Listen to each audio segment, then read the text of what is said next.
7 o'clock in St. Louis, and you were listening to The Morning After, presented to you by Brown and Crouppen on 101 ESPN and the TMA STL YouTube channel. And Doug, on a jam-packed Stiefel dossier, I think the lead now has just been adjusted.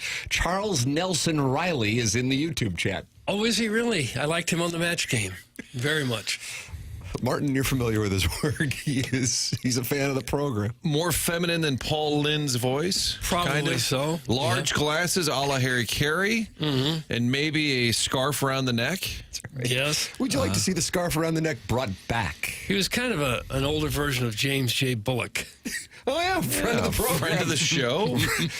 Was he on the show? He was on the program. For what reason? I don't, you know what? Maybe Buck Swope needs to call in or text in, but I do remember producer Joe interviewing Jim J. Bullock for the show 20 years ago. He is not on the Stiefel dossier today, but Doug, Chris Kerber, and Brad Thompson, they are. Okay. And the Dotem makes its return to the St. Louis golf scene for the first time since 2023. All of the details coming your way at 8 o'clock with the announcement of the 2025 Dotem Golf Tournament. Doug, and I know you love Dick Dotem. I don't like Dick Dotem. No, he's suspended indefinitely, but he puts on a darn fine golf tournament. He does indeed. And we will Does he return for that? The details. He has played many a time in a French fry bucket hat. You ever wear a French fry bucket hat? I'm going to say no, because I don't even know what that is. Well, it's a bucket hat like LL Cool J, late 80s. Walking with the Panther, was that the album? I don't know. And instead of just like being a color, it has pictures of French fries everywhere. Okay. Really nice. So he's banned, but he can come back for the tournament. It's kind of like the Masters. Both the LIV players and the PGA players are welcome at that event, but otherwise they're going to be separated and on the WB or CW, wherever. Okay. Is there tension with Doug and Dotem on that day, or do they set it aside? I think he knows that he's suspended. I mean suspended indefinitely. Wow. And so he's kind of given up his fight because the decision stands. And so we can get past that. He can play this little golf tournament and do his little thing. Geez. Oh. But no, he's not allowed back on the program, no. Oh, wow. It's too bad. It's very bad. Doug, we had the Cardinals playing on Saturday. We had the Doggies playing on Saturday. We had the Battlehawks playing on Saturday, and we had a little postseason Stanley Cup hockey going on Saturday. And that's why I'm not going to be much good to you today, Tim. What? Because they all lost except for City that tied again 0-0. And so if you think I can just bounce back from that sort of thing and act like nothing has happened, then you just don't know me very well. So no, I won't be much good to you today. So you're just going to sit here for the next 4 hours? Yes, I take this stuff extremely personally. Very hard for me to come back after a loss, much less 3 losses and a not tie. Well, can you rally a bit for, what about in segment 7, too? Can I get you to rally just a little bit for some Yoff talk? I don't know if you saw that on the Stiefel dossier. Apostrophe Yoff. Doug, you were having issues of receiving the Stiefel dossier. Jackson, I caught a little passive-aggressive comment in which he said, let me send it to you again. And which email address would you like me to send it to? And he never sends it to me. To say again is just inappropriate. Jackson, I mean, are you not sending the dossier to Doug?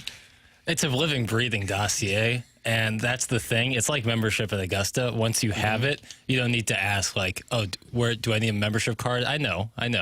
So you always have it. But I sent it again because it has been quite a while since I sent it originally. So, yeah, it should be in your inbox. Again was a reference to the time you got it in October, Doug. But if you want him to send it to you again. We get a hard copy, and today the printer's broken, so I didn't get a hard copy. Martin and Doug received the hard copy. I'm lucky enough to have the living, breathing document right in front of me on my laptop. Look what I got, Tim. He handed me a pile of pink papers. Just a pile of pink papers. Is that like a Zach Bryan song, Pink Papers? Pink Skies, I think, right? He handed me a stack he said, here you go, Martin, and it's an empty packet of pink papers. Well, the first thing that happens when I hand Martin the dossier is like at a carving station at a nice buffet, he starts just writing all over it. He just starts writing all over it like he's got a pair of knives slicing up roast beef. And that's fine, but I want you to still have that opportunity. For doodling purposes. So I got you some paper. Joe Buck calls it the beautiful mind notes. He said they're illegible. It's like giving a kid some crayons when there's a white tablecloth and just letting them rip. At the kids' table? Yeah.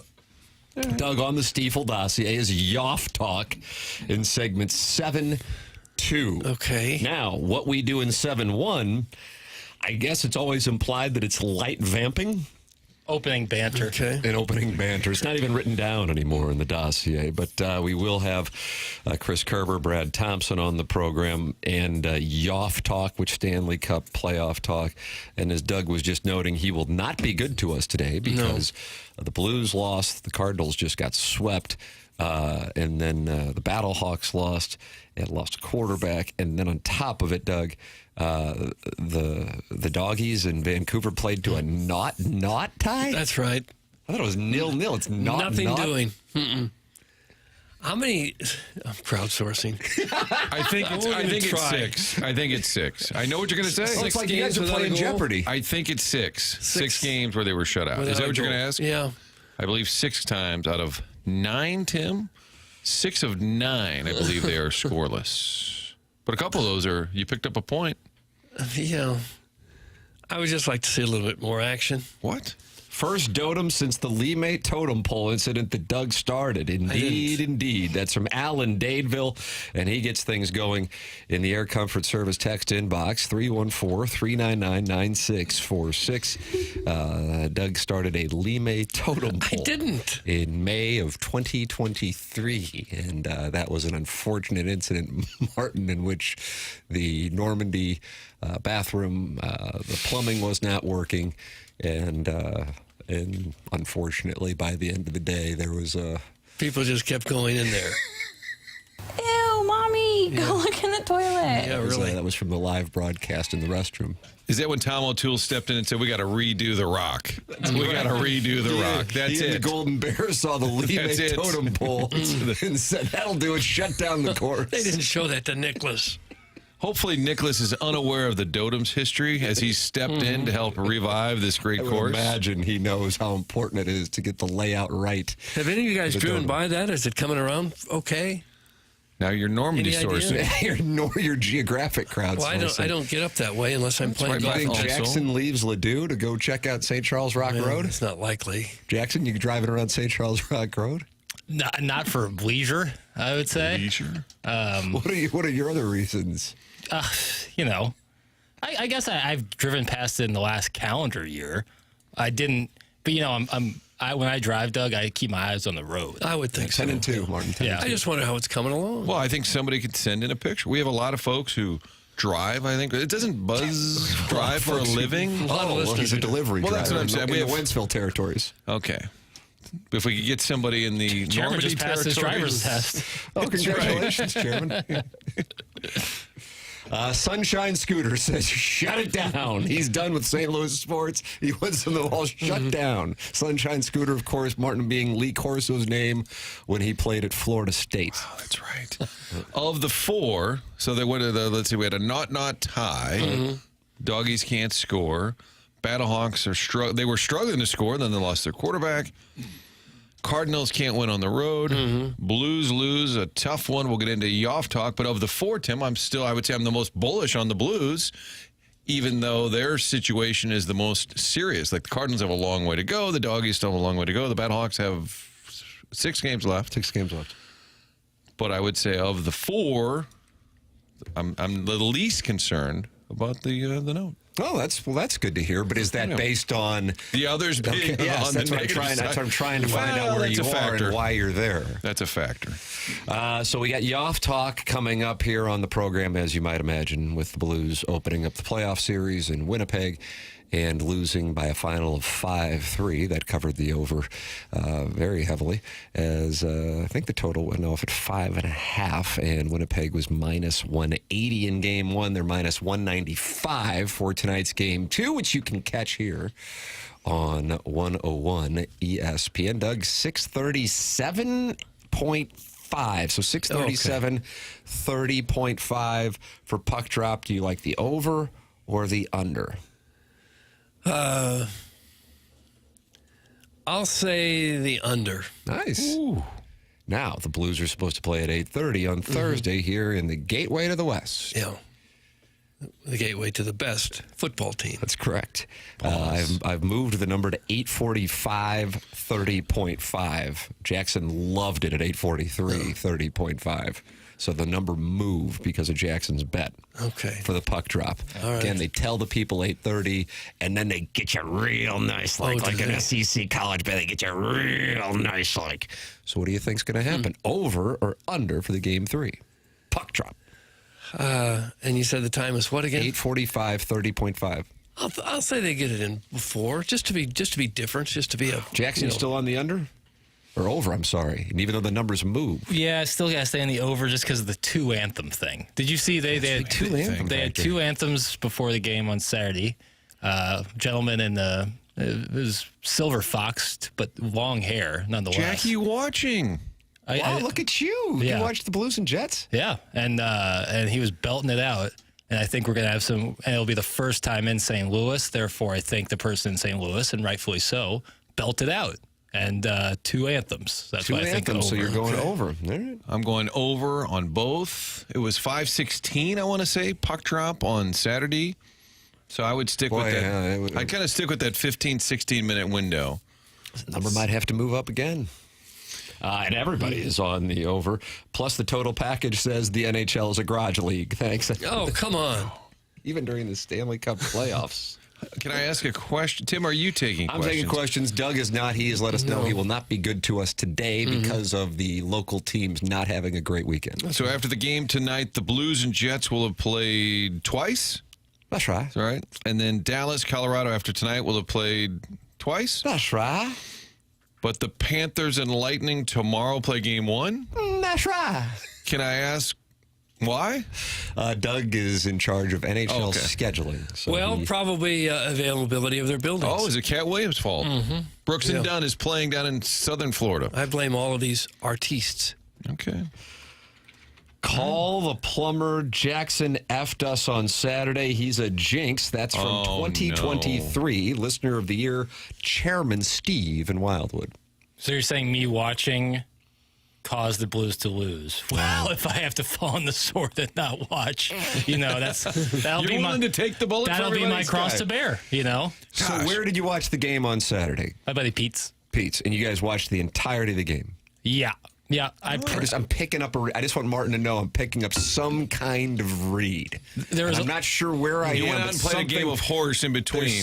There's just something What? that tells me that I think he's got like pocket sixes, and I think it's worth playing the hand. I think I can get him to lay it down by the time we get to the river. There was a small lapse during the third period when the Blues were kind of losing it a little, maybe losing their heads a little bit. Me and my buddies were going to dinner. And so there was a brief lapse in between driving there. But I got there and I watched all of the scraps at the end. Antonino's on the hill. Pretty tasty. So you guys thought, hey, the Blues are leading by a goal against the President's Trophy winners. Why don't we get up and go over to Antonino's? Get some pasta. Good T-Ravs, too. Really good T-Ravs. Oh, really? Yeah. But at what point did you say, yeah, let's head out? It's 3-2. They've got this. Is that what you said? And did any of your buddies object and say, I wouldn't mind watching the end of the tilt? Yeah, what kind of dandy dinner is this? Oh, man. We'll come back and watch some cinema. No, they Were you said we're comfortable going. leaving, though, with the lead? Yeah, I was fine. Oh, okay. But again, I was What about your compadres? How many guys were there? there's 3 of us. And Pete and Herb? Pete didn't go to dinner with us. So Pete hosted, but then you guys didn't invite him to dinner. What We did. Pete do He didn't wrong? want to go. Because you want to watch the game. Right. Eh. Pete's a man's man. He likes the Blues way more than any of us. Well, then he probably wouldn't leave a playoff game while it's going on, being decided in a third period and during a whiteout of all things. Agreed. And the proof was in the pudding because he didn't. Okay. Call in, Pete. Sounds like Jackson won't be taking his call. We will take your calls on the Callier and Thompson phone lines, 314-974-0101. You're also welcome to text into the program, 314-399-9646. Then you got that YouTube chat where friends gather and talk it over. 156 already in there. It's brought to you by Michelob Ultra. And you can go in there and talk it over. YouTube.com/TMASTL. It is the Michelob Ultra YouTube chat. And I've just been told Private Citizen Pete is on. Oh, is he really? Oh, no. Reread that text. Oh, it says private citizen Pestis line on. That was a bait and switch. That's bad reading on my part. Bad reading is in segment 8-3, I believe. That's correct. Private citizen Pestis is on the Callier and Thompson phone lines. Hello. Good morning, gentlemen. Yes. How are we doing? Oh, we're doing fine. You? I'm doing good. Did you have a good Easter? We certainly did. Yeah, at least I did. Yeah, I hope you did as well. I had a great one. Family and everybody was here. Great. All right. As far as Cardinals baseball, I'm not worried about them. It's still early in the season. We're still going to get that 90 to 95. Just don't give up on them this early. Doug, don't give up. You see this as a 95-win team? It's going to be a little tough. It's going to be a little tough. It ain't a little tough. Oh, okay. The past three that we played three of the best teams on the Eastern Division of the National League. Doug, also played DBA Philadelphia. NL East. We played the Yankees, the Meats, and then we played Houston. All three of those are contenders for their division. Now, we're still there. We're out of it. We had a bad series. That's okay, I understand. But the one that hangs me the most is the Blues. And that's because Benny can't keep the puck out of the goal in the last 5 minutes. I like He's got a cookies. bad habit of doing it. It's a bad habit for a goalie. Yeah. Take a look at the thing since the Doug, Four take a look at the Nations. thing. Okay. Take a look at the goals since the Four Nations and look at how many of them he's let go in the last 7 to 5 minutes of the game. Well, there It's have a been lot. there have been a few. But you're not giving up on the Blues, are you? Just something to look into. Hell no. Okay. I don't give up on the Blues. And besides, another thing, we have found a name for the baby, What's that? Victoria Blue. Victoria Blue. No relation to Victoria Babu. Or Principal. No, not the Babu, but Victoria Blue's related to Joe Boo. Oh. Oh, okay. You workshop this one this weekend? No, I worked it for the past week when I've been trying to get a hold of you. Oh, Somebody well, puts sometimes me on we're hold very and busy. leaves me there. Sorry. Sometimes we get busy. It's, I understand. You're busy. I understand that. You know. And the Milagro tequila bottle that you gave me, Doug, why'd Yeah. you give him a January's winning, Yeah. the family was amazed on it. Oh, they loved liked it, did they? Oh, they didn't drink it. No. They just like the look of it. They're not opening that bottle. Oh, okay. It's kind of a trophy for you, isn't it? It is a kind of trophy. I just can't find a cabinet to put it in. Oh, no. It's so big. Okay. Well, we'll try to find a cabinet and send it your way. No, you don't have to do that. Listener of the year gets a We had a cabinet. great time over the weekend. Cardinals will be okay. St. Louis soccer team, I don't know what to say about them. They're floating the boat and it's going down. You know, well, they can't score. And the Battlehawks, I don't know what's happened the last two games. I hear that they lost their quarterback this past Well, weekend. Manny Wilkins went down. Is he out for a while or what? I think so. crowdsourcing. I think he is. Yeah, okay. Look good. We'll see what we can do Okay. with the next one. All right. All right. All right, gentlemen. I've Thank you, had enough. Pestis. Hey, Tim, Charles Nelson Riley. Jackson was very quick to hit Oh, no. We got the buzzer. God. Tim, Charles Nelson Riley was born in New York City to an Irish Catholic father and a Swedish Lutheran mother. All right. When young, he would amuse himself by creating puppet theater. That's all right. His mother often told him, save it for the stage. So there you go. If you're wondering about Charles Nelson Riley. Who you can interact with at youtube.com/TMASL. He is in the YouTube chat today. At age 13, he survived the 1944 Hartford circus fire. It killed 167 people, which made him afraid to sit in the audience ever again. Just in Hartford? Or it's I think in general. And that's why he was destined for the stage. He won a Tony Award. Charles Nelson Riley. Yeah, you can interact with him. youtube.com/TMASGL, and then you can compete for our Design Air Heating and Cooling email of the day. JV golf coach with a 2-goal lead as we head down the stretch in the month of April. Send your emails in the morning after at InsideSTL.com. JV golf coach currently leading the Design Air Heating and Cooling email of the day standings. Design Air's online at designairservice.com with great Seth Goldcamp and his team. Martin's a client. Doug's a client. I'm a client. And as the weather starts to warm up and you want to make sure your air conditioning is working for the months of May, June, July, August, and September in St. Louis, you get it taken care of now with designairservice.com, running by and checking everything out, making sure you are ready for the warm months in St. Louis. Online at designairservice.com, the longest running sponsor on TMA is Design Air Heating and Cooling. All right, it's time for Yoff Talk. It's coming your way next here as we talk Stanley Cup playoffs in Game 1 of the Blues and Jets next here on TMA 101 ESPN and the TMA STL YouTube channel.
The last 10 minutes in Winnipeg. Didn't go well.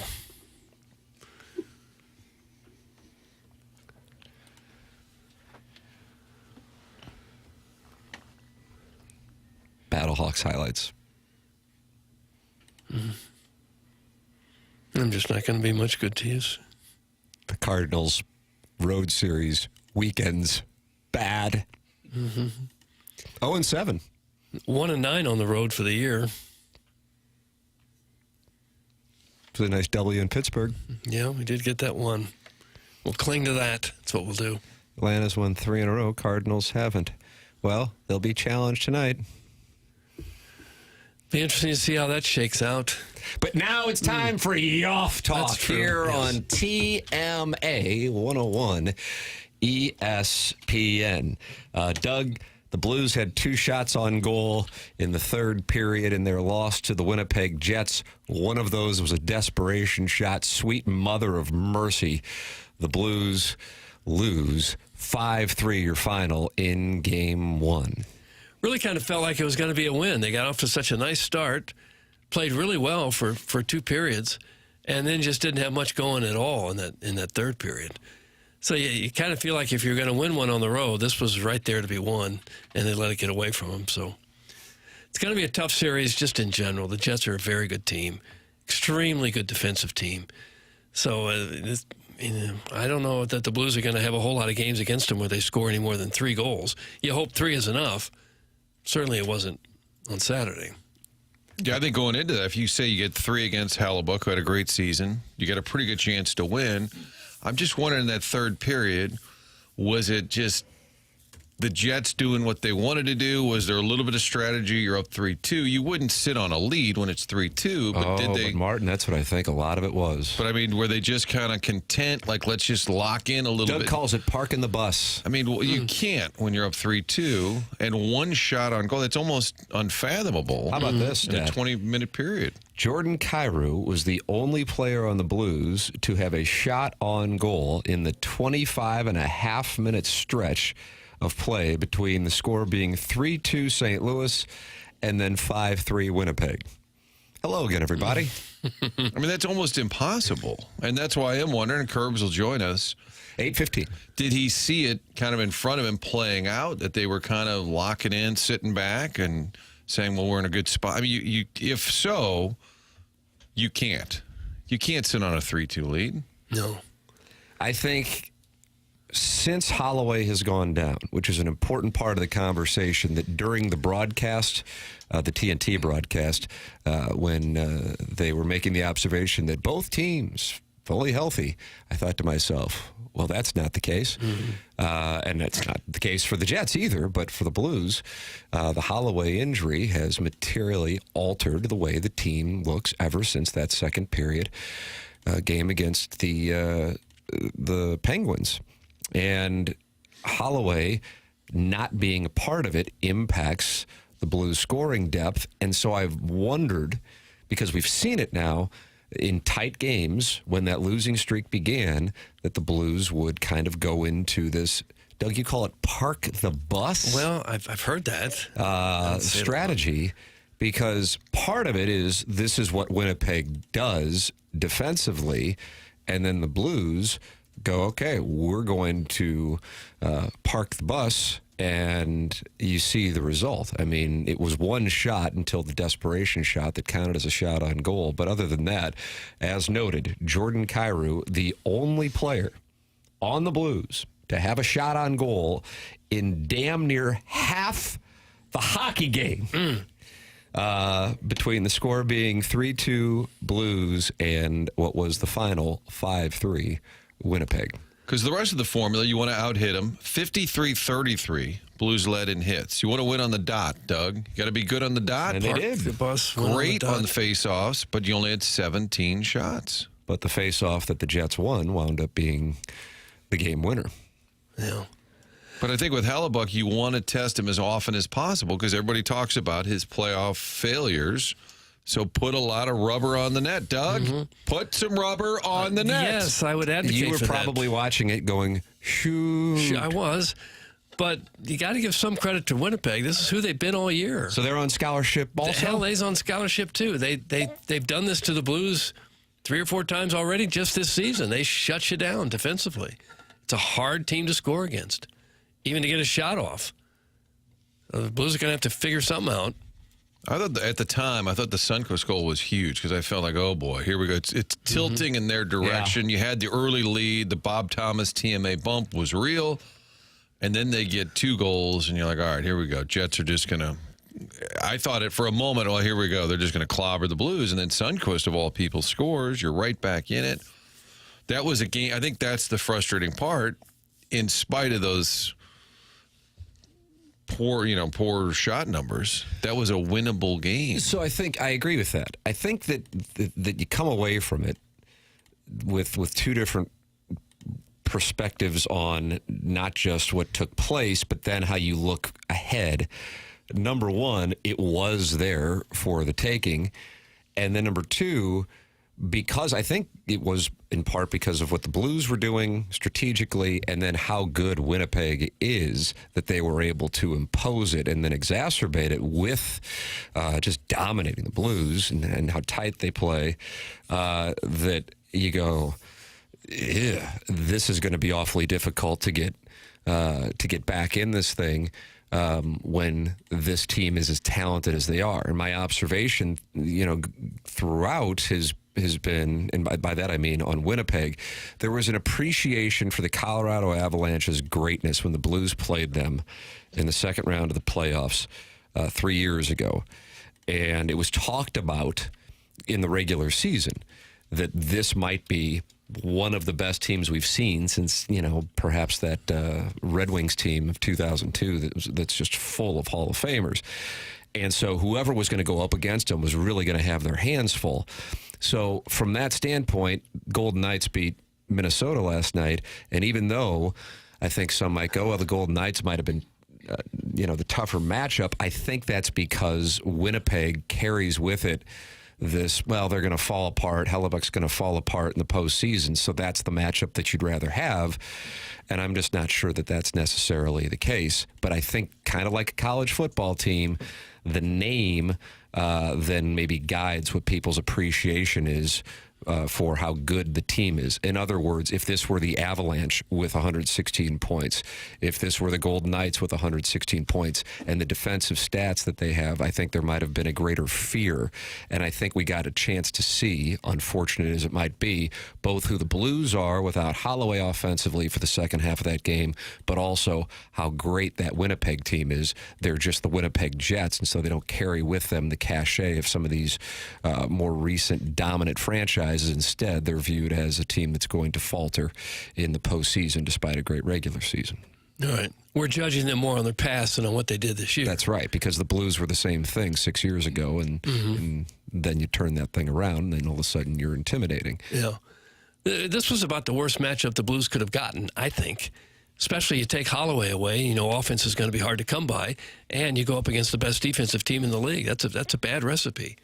Which is why the fact that they were at 3-2 with Kyrou skating down there, great opportunity. Hey, tip your cap to Hellebuck. He went 5-hole and he makes the save. But my God, that would have been monstrous. It goes without saying, any playoff goal to put you up 2 is huge. But in particular, in that situation, and I really do, we talked about this last week, winning game 1 with the psyche of that team. I read a bunch of Winnipeg coverage on Saturday night and Sunday morning, and there really is something in the market, I think similar probably to St. Louis in 2019, that, okay, even though this is a great regular season team, it's like being a Missouri fan for basketball or football. You just wait for the bottom to fall out. And if you go in there and you beat that team, plus with Hellebuck having a couple goals that they were like, oh, that isn't great, is he back to falling apart in the postseason, what that can do and the pressure they feel going into game 2. So you, of course, want to win the game, but in particular, I think, with the opponent the Blues have because of the recent history that the organization has. Yeah. So that is more imposing now. Well, it's not beyond this Blues team to unpark the bus, get it out of the parking lot, wake up some of the ranch hands in the bunkhouse, and unleash an assault on their feed trough. That's exactly what I look for. That's what Jim Montgomery said in the room. It's like you were in there. Yeah, that's what I would look for. Long way to go here. Long way to go. We can still pull ourselves up by the bootstraps, and doggone it, we can win this thing if we can just get hot. Get hot and stay out of the box. Right? Yeah. It's interesting that a couple of the bad penalties were the two guys playing in their first ever playoff game. With I think that is big time of note. Bolduc and Neighbors, and I thought the line from Sundquist post-game was great. He said, instead of retaliating, he said, laugh at them. So, like, when they're trying to goad you a little bit, trying to egg you on, he said you should laugh at them. I love that line. Those penalties drive me crazy. Away from the play, you give somebody a cross-check, you don't think that's going to be called? Right. And it's just a little bit of that edginess that comes with the playoffs, but you have to be better than that. Yeah, it's kind of selfish, too, because you put your team certainly in a really bad spot. I don't mind the tripping that they call on Parayko. You know, he's fighting with his stick to get the puck. You know, that stuff just happens. But the away from the action cross-check, that's really stupid. That's really horrible penalty to take. And the early penalty on the Jets was a bad call, and then almost immediately they're going to get one back. They're going to find a way. It's almost written somewhere that the refs are like, we kind of blew that one. All right, let's look for one. And then they do. They find one. But I do think it's a lesson for those younger guys. You just cannot retaliate, cannot just be stupid. Blues not on the ice for a couple of hours in Winnipeg for their morning skate before Game 2 this evening. So their backup goaltender, Daddy Padre, has an opportunity. He's not the backup, Tim. Text in, and he makes this observation from inside the room. I wonder if this will be a fine. The Blues parked the bus from 2 minutes left in the second period on. The Jets are good and all. You got to keep shooting when you see that Hellebuck on the high glove is struggling, and that is absolutely where they were targeting. Don't worry, Timmy. I called out John Forsland on Twitter for that no injury comment. He was literally in Atlanta broadcasting the game remotely. # Garage League. Wow, that's going to be a fine for Daddy Padre. But he took a lot of heat for that TNT, which is a flagship for I don't understand that. I mean, they're saving money, but it's the freaking playoffs. And it was noted that they were in Atlanta, which is, it's not COVID anymore. It's not, what is the excuse other than we're saving money? Oh, well, it's not a Tuesday in February. It's the playoffs. It's got to be the saving money. Oh, of course. But a couple of flights, a couple of hotel rooms, a couple of dinners. Is it the That's what they tariffs? I saved. mean, for God's sakes. The tariffs? I don't think so. How is... Daddy Padre is back, and again, this is from Winnipeg, where he, who knows, maybe he gets some time tonight. They were a President's Trophy team, too, with Viarda and Ehlers. They don't have them. It's not the same team. That's from Daddy Padre, so he's not happy with the comment regarding everybody's healthy. You're going, I'm sure Jets fans are going, what? And Blues fans are going, what? What in the hell? And you're down in Atlanta, too? Yeah. Daddy Padre, big boy. There he is. Okay. That's from Winnipeg. Yeah, that does seem bad to stay in Atlanta for that. What's happened to the industry? Sure. Reduction in revenue, streaming, and rights fees have led to massive layoffs and reduction in travel and expenditures. Okay. The NHL just had a huge year, though. I mean, revenue's got to be up for the NHL. Record attendance, Doug. Yeah. Yeah, and you can't afford to have the announcers there? Players don't ask to be overpaid. The announcers do, you know? The announcers would like to be overpaid. There's some overpaid announcers in the NFL. I enjoyed text. Yes, Martin. What's going on in the Air Comfort Service text inbox? I enjoy a text that begins with Jackson, babe. Come on. Hey, babe. Jackson. Are you Jackson, babe? And it's an NBA take, and it's a serious question. It's a Jackson, babe. Are the Lake Show in trouble? It's from the Loomster. He wants your honest... They weren't ready for Minnesota's aggression. Gosh, we're knee-deep in Yoff talk. Well, I guess this is NBA Yoff talk. And then the Loomster signs in with a Jackson, babe. I like that, Doug. Jackson, babe. Okay. Our taser drops. He says, what did he say? Come here, babe. And then gets tased. Oh, yeah. That's a Larry Connors. Yeah, Well, we're going to hear that again, aren't we? Sounds like it. Jackson's got it all ready to go. Take a listen, Doug. Now he's typing that, which means he does not. Okay. He does not. Here it is. Come on, babe. Put the bag down. You can't make me put this thing. All right, so the Blues are Larry Connors, and the Jets are the taser, and Larry lived to tell. That's right. And he was just fine. Just a second after you hear the click, and then you hear the scream. Come on, babe. Put the bag down. You can't make me put this thing. Right there. I think the Blues will be just fine, just like Coach Connors. Do you really? We're going to bounce back. I think you win tonight, you're fine. That's the game. Yeah, you come back to St. Louis 1-1, you'd be like, holy crap, here we go. But you honestly could even, I don't want them to lose, but you could lose tonight, like that series tonight, and then come home and then win 2 at home. I'm just saying, it is a long series. I don't think game 1 has not changed my opinion. It's going to be tough, but I do think it's a long series, and weird crap happens. You never know. I don't know. I said this to Jackson on QFTA, and we also did the spread zone, and I was the MFing Antichrist for saying it, but I'm like, I'm taking the Jets. I don't do it with joy, but I have an obligation to tell people what I think, and I just don't think that there is an appreciation for how good the Jets are, in part because of the way they're able to impose their will defensively, and when you see them do it in the dominating fashion that they did it against a team that has lost scoring depth because of Holloway's injury, you go, oh crap, that wasn't fluky. That was what they do, and they were able to do it in such a dominating fashion that it concerns me. So it'd be one thing if the Blues would have been as competitive as they were in the first half of the game for the second half of the game, but when the Jets were just able to choke the life out of them offensively in the second half of the game, and that's also what they did when they played up there to end that winning streak a couple weeks ago, that I sit there and I go, oh boy, I will be intrigued to see what adjustments the Blues make for Game 2. So Martin, speaking to that, of course they could lose tonight and then come and win two in a row. We saw that happen in the inverse with the Blues and Jets in 2019. The Blues winning the first 2 and then the Jets winning the next 2, albeit on the road. With this, I'd like to see what adjustments they make to keep Winnipeg from doing what they were able to do for essentially damn near the entire second half of that hockey game tonight, win or lose, to see what they can do and how they can counter that, because that's how Winnipeg got to 116 points, and that's how Winnipeg was able to outscore the Blues 3-0 the final 30 minutes of the hockey game. If you were offered a deal where you could take a tasing and that guaranteed a Blues win, would you do it? No. You wouldn't do it? Jackson, You're not much of a fan. I would for the team.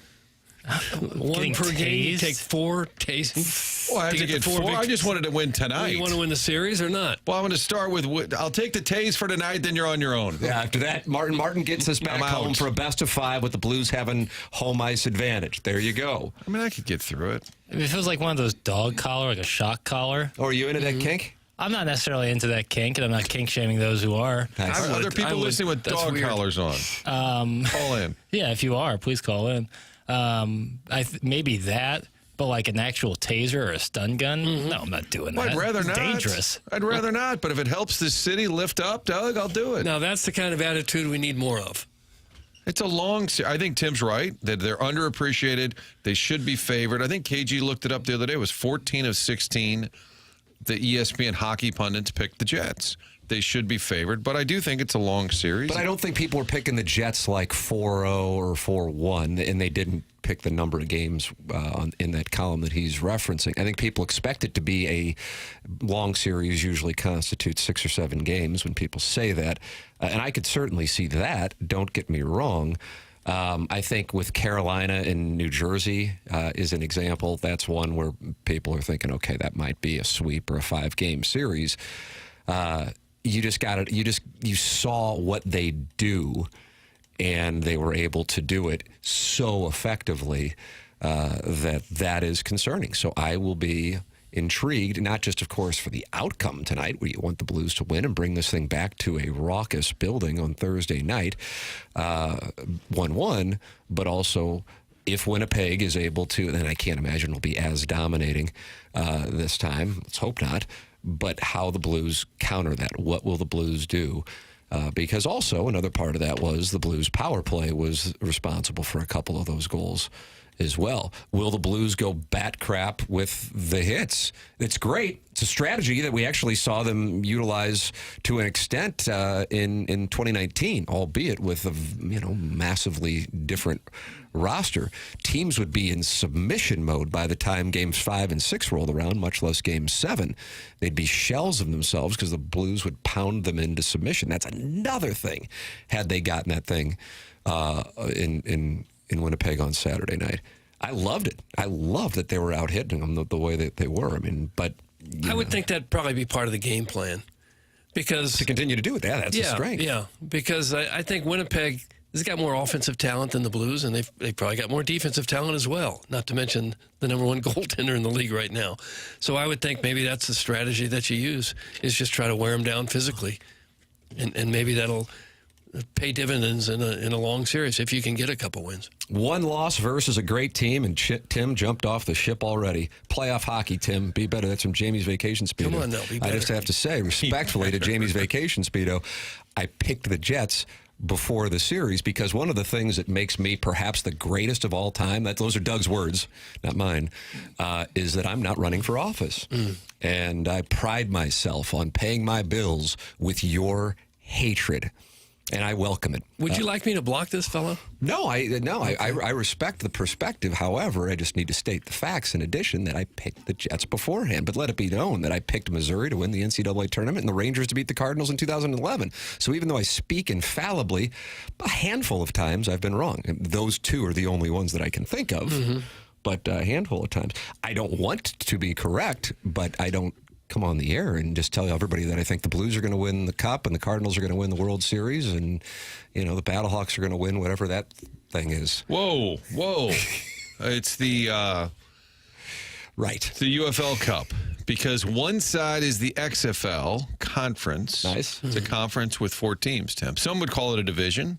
This is a conference. And then you have the XFL and, okay, what did I say? USFL on one side, Doug. Okay. Birmingham is a snootful with that Skip Holtz. Right. Yeah, Skip Holtz once it. Was he at UConn? Was he at UConn? Was he at East Carolina? I think, did he ever get a big job other than Birmingham?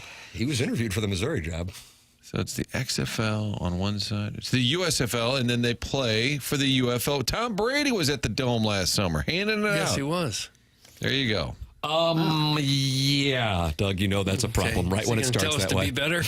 Let me get this straight. Jackson went to to dinner with the girls, and the guys stayed and watched the game.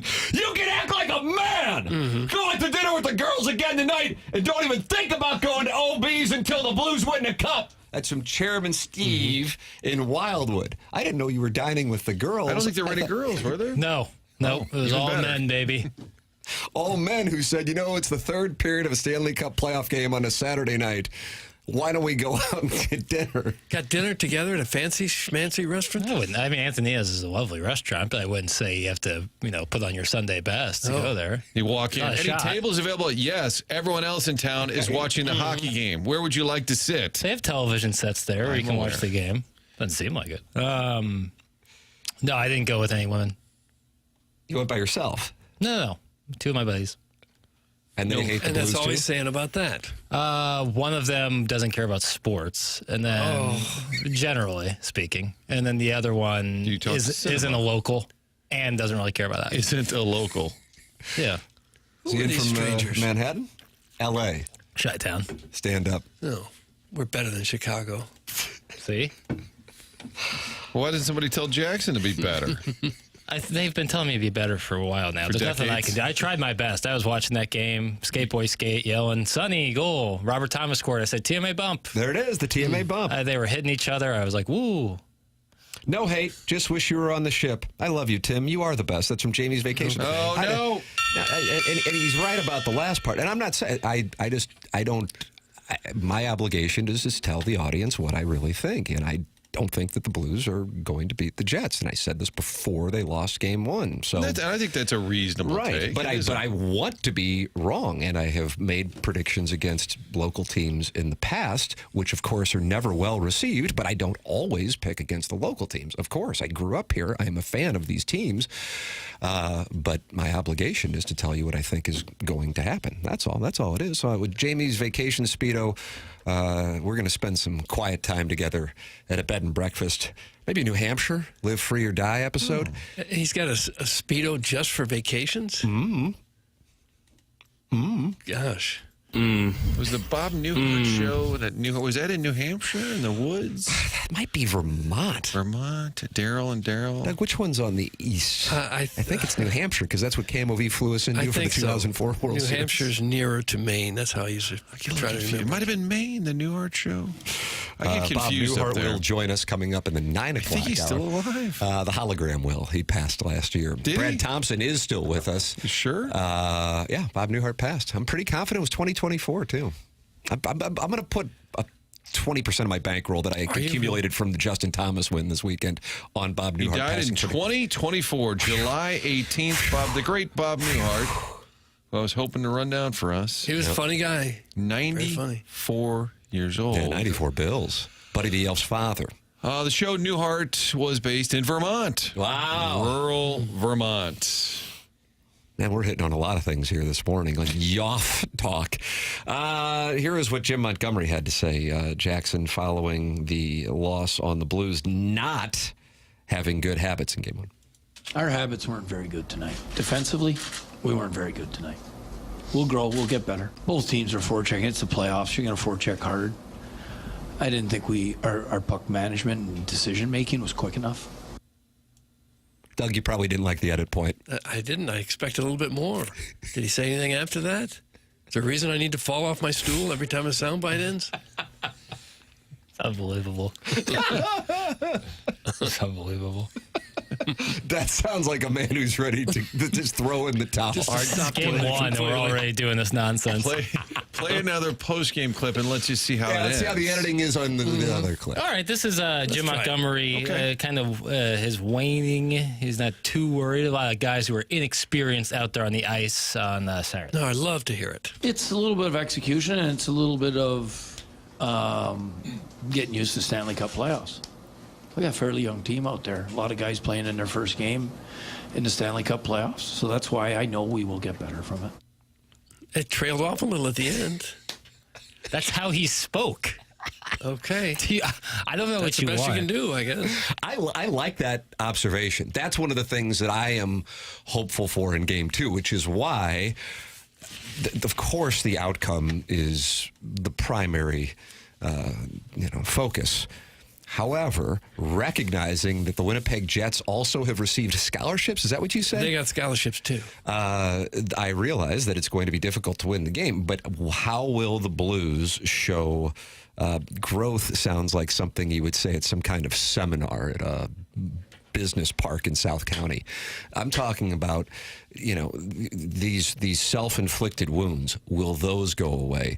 Bolduc, Neighbors, the bad penalties from guys experiencing it for the first time. Also, the strategy of turtling in the second half of the game. How will they counter that? Because that's what Winnipeg is going to be incredibly successful at, as we saw on Saturday night. So I'm anxious to see that. Going into the playoffs, from my standpoint, this is a different mindset around town, but specifically as, hosting this program, just like I was in 2019, that there was expectations. We really thought that could be a cup team, even though that sounds crazy, considering the Blues had never had one before. This is house money. This is, hey, Bolduc, Neighbors, even Snuggerud, who didn't have his best outing on Saturday night, they are getting experience that is going to be incredibly valuable, just like Winnipeg got a lot of bad experience, but experience nonetheless in their postseason shortcomings here. I mean, this is a team that each of the last 2 years won game one, and then they lost their next four. So perhaps we can see that again, because that's also part of Winnipeg's recent history. But the difference for the Winnipeg Jets going into the season is, okay, we have blown great opportunities in the postseason. Our whole mission is not October through mid-April. Our whole mission is to utilize October through mid-April to get ready to make sure that what's happened the last couple postseasons doesn't happen again, where we went up 1-0 and then we lost the next four. So that is a mindset that they've had up there for a while. Here in St. Louis, it's like, holy crap, this team's in the playoffs when it looked like they might be sellers at the deadline at the Four Nations. So this is house money, and I think it's house money for both fans and in some capacity the Blues front office, that they are getting invaluable experience for a lot of young guys. So let's see how much growth there will be from game one to game two, and I'm anxious to see that because I think there's a hell of an opportunity here. It is 7:54 in St. Louis. Chris Kerber going to join us coming up at 8:15, and we have an announcement on the Dotem's glorious Have we? return Okay. at 8 o'clock. That is what is coming your way. This is TMA, presented to you by Brown & Crouppen on 101 ESPN and the TMA STL YouTube channel.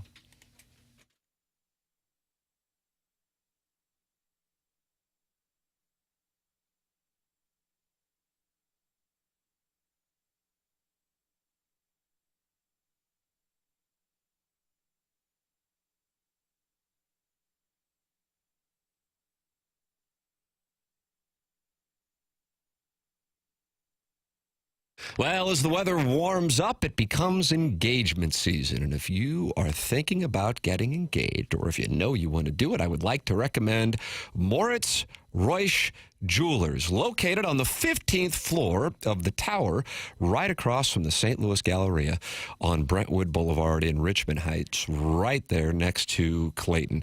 Been in there, and I have gotten to know the family. They have been in the jewelry business. They are St. Louis through and through. This is not some out-of-town chain. Since 1982, third generation now operating Moritz Reusch Jewelers. Online at ninjabling.com. That's ninjabling.com. Private offices, private experience, 15th floor of the tower, right across from the St. Louis Galleria on Brentwood Boulevard in Richmond Heights. It's Moritz Reusch Jewelers, online at ninjabling.com.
This is Action Jackson with a Sports Center update driven by Johnny Londoff Chevrolet and Johnny Londoff Autoplex. Blues fall the Jets on Saturday to go down 1-0 in the first round of the playoffs. Seemed to be a pause. A little pause. Blues back in action tonight, though. If you want to listen to the game, you can listen to it right here on 101 ESPN. Pre-game will start at 5:30, puck drop at 6:30. That was another Sports Center update driven by Johnny Londoff Chevrolet and Johnny Londoff Autoplex. See them at Londoff.com. Chevy, together we drive. Are you kidding me?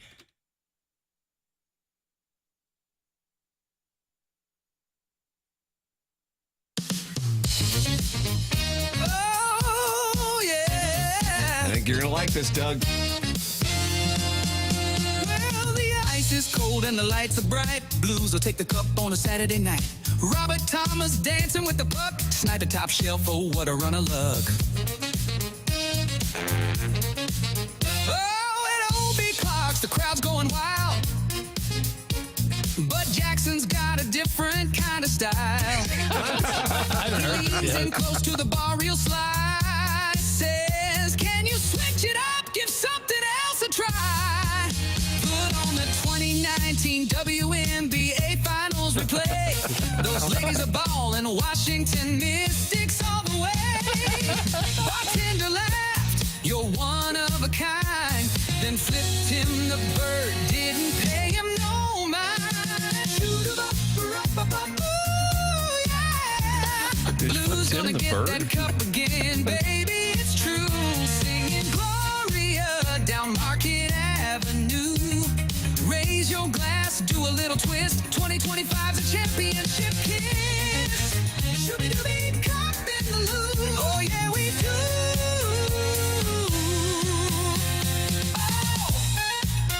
Doug, how much are you enjoying this one? I love this song. There you go. Wonderful tune. Wonderful. Jackson requested they put on the WNBA Finals from 2019. Like an old one, like tape, Yes, like retro. like I brought in like a VHS. Yeah, So like you pop this in. I think we could raise 5 figures for you to walk into O.B. Clark's on Thursday night at 8:45 and say, can you switch it over? Just something with the WNBA. Yeah. From 2019. Yeah. Oh, my God. Watch, Jackson's grind got some style. tape. You got style, buddy. That'd be nice. It's TMA 101 ESPN, Fisher Window and Door Store, 8 o'clock hour. Chris Kerber is going to be joining us coming up at 8:15. That's on the Stiefel dossier. But, Doug, we've got a show announcement. What do we got? Okay. Martin, you're about to experience your first Dotem. The very first one was in 2016.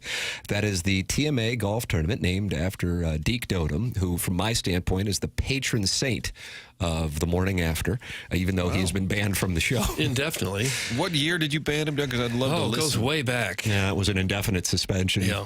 I think that was probably around 2012, Martin, and so now a golf tournament named in his wonderful, wonderful legacy. That is Deke Dotem, and here is the news.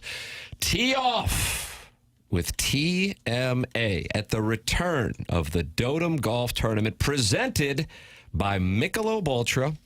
That's coming up on Thursday. It's a 2-day event. You can play on Thursday, you can play on Friday, or you can play on both of them. Thursday, May 29th, and Friday, May 30th at Oak Valley Golf Course and Resort. Get your foursome together for a full day out on the course with TMA, including, this is all included. What's included, please? Complimentary breakfast from Donut Drive-In. Oh, nice. Lunch from Lee's Famous Recipe Chicken. Oh, great. All your Michelob Ultra beer. The 100 West Dental, closest to the pin competition. This isn't a hole-in-one competition. Closest to the pin competition. An after party with food from Texas Roadhouse on Thursday and Super Smokers Barbecue on Friday. It's all included. Registration opens this Friday morning at 8 a.m., and this is an important part of our announcement, with a portion of the proceeds benefiting the St. Louis Hero Network in honor of Brian McKenna. We wanted to pay tribute to the late Brian McKenna with this year's Dotem. And so I have been talking with his, I guess, nephew, even though they're kind of in the same age range. But that's what happens with these Irish Catholic families. I can speak to that firsthand. Ryan McKenna. And Brian worked very closely with the St. Louis Hero Network, and so that is who our charity partner is for the 2025 Dotem. So this upcoming golf tournament is going to pay homage to Brian McKenna and his legacy with the St. Louis Hero Network, and you can find all the Dotem information now at 101ESPN.com. It is brought to you by Michelob Ultra Superior Light Beer. Doug, the foursomes go on sale this Friday at 8 a.m. Again, Thursday, May 29th, and Friday, May 30th. You can play in one or the other or play in both of them. The golf course is Oak Valley Golf Course and Resort. Went out there with Jesse Kiowski and checked it out a few weeks ago. And I'll be real honest with you. I kind of thought it was like an hour away from, whatever you would want to call the center of St. Louis. I say it's wherever I am at that particular moment. Oh, for heaven's sake. But I would say it's about a 15-minute drive from 270 and I-55. That's what I would tell you. Oh, that's not bad. Yeah, it's not bad at all. Just so when I got there, I'm like, holy crap, that's not bad. Yeah. Just a little bit south of Imperial. So that is where it is, a wonderful golf course and perfect spot for our pre-show broadcasts and post-show or post-tournament festivities on Thursday and Friday. So breakfast, lunch, dinner, and beer all included for the 2025 Dotem, as our charity partner is in honor of the late, great Brian McKenna and a charity, one of the many he worked with. This one, the St. Louis Hero Network. Find all of your Dotem information now at 101ESPN.com. It is brought to you by Michelob Ultra. There it is. The Dotem for 2025 is back, Jack. Sounds fantastic to me. I see the Oak Valley Golf Course and Resort has a bit of a water slide situation. There's a water park right on the right when you drive on in. Will the walruses be allowed to go down the water slides? Kind of like Caddy Day and Caddyshack? Mm-hmm. It's an important question. I think we should all go down it just so people don't feel like they can't, So it's like we get the party started. Okay. Is there a ceremonial teeing off, kind of like, for years, Jack Nicklaus will get things started? Ball, please. Yeah. Tim McKernan on the tee. That kind of thing. Yeah. I don't think that's a bad idea at all. Dirty Chewbacca with this information. Oak Valley has the best hot dogs in the St. Louis proper region. How about that? Huh. Didn't know that. I've never played at Oak Valley. I had never been, and that's why Jesse Kiowski and I went out there a few weeks ago to check it out, and it is a wonderful layout. Just taken over by a new ownership group here 4 or 5 months ago, and TMA listeners, one of the people involved actually has played in one of the previous Dotems. How about that? Oh, really? So I think it'll be a wonderful facility. So it's like I said, I thought it was an hour away, but it turns out, from 270 and 55, I don't know, 15, 20 minutes in that range. So there you go. I'm fired up. I-55. That'll be fabulous. I love our golf tournaments. Always a lot of fun. Good time of year. Fill out a foursome with your crew? I don't know. Who's going to play in this one? The guys that you left the Blues playoff game viewing that don't like sports? One of them. One of them might come down for the tournament. I don't know what the situation will be there, but I'll just be hanging out. People might pay big money to play with Jackson. I don't know. Crystal City Clamhammer says this. Oak Valley has one of the best layouts in the area. The back nine gets tight and tough. That's from the Crystal City Clamhammer. And as I was driving to the golf course a few Mondays ago, 2 or 3 Mondays ago, there's a sign that says Crystal City, and you know what I thought of right away? The Clamhammer. Yeah. Oh, did you? I did. Really? I was wondering if we could get together. Well, probably. Crystal City's not very far from That's right. You just start knocking on doors saying, where's the Clamhammer? The Clamhammer here. How quickly would you be arrested? Any of you seen the fellow they call the Clamhammer? You guys ought to name it Smoke Valley with all the local talent. That's from Doug Shower Squeegee. Oh. Is Doug part of that local talent? Like when you're down there? I'm not from that region. No, but when you're down there. Well, then I would be, wouldn't I? Guys, the Fats from the entire region are going to be flocking to South 55 in late May with a beautiful food lineup that you guys have assembled. That's from Steven time. Yeah, Donut Drive-In in the morning, Lee's Fried Chicken for lunch, and then on Thursday, Texas Roadhouse with a smorgasbord for you, Doug. And then on Friday, dinner is from Super Smokers Barbecue. Fatten up for the slaughter, boys. We're giving these people 3 meals. And all of your Michelob Ultra, all your beers included. Wow. Right. I mean, it's a pony. How long are they going to be there? I mean, have you ever had a golf scramble? It takes it out of you. You need 3 meals. At least. And if you feel cheated, just grab a bunch to take home. You know, Jackson, you were on that text with Chairman Stephen Wildwood, right? Yes. What he sent us, there were some people visual, and we could determine the vehicle Certainly. in the rearview mirror. And Wood paneling. if I got this image to friends in the enforcement community, they might be able to determine who the pizza thieves were. That's right. And Doug, wouldn't that be a landmark Great to moment? get those pies because back. the guy in the passenger seat had like 3 boxes of pizza sitting on his lap, and it was open as he was enjoying it while scurrying away from Normandy in the 2023 Dotem. I think maybe one of the heavier things I've ever seen in my life. One of the heavier things you've ever seen in your Literally, life. it was like artery clogging to look at the photo. Is a gentleman with 3 hot pizza boxes on his lap, eating from the top pizza box. He was going to have all 3 of them, too. Like he had 2 more in the holster. Was it Blutarsky? Felt like it. Man, this food lineup, even if you don't play golf, the food pays for itself. That's from Steven time. Yeah, that's the food. And then we got the beer.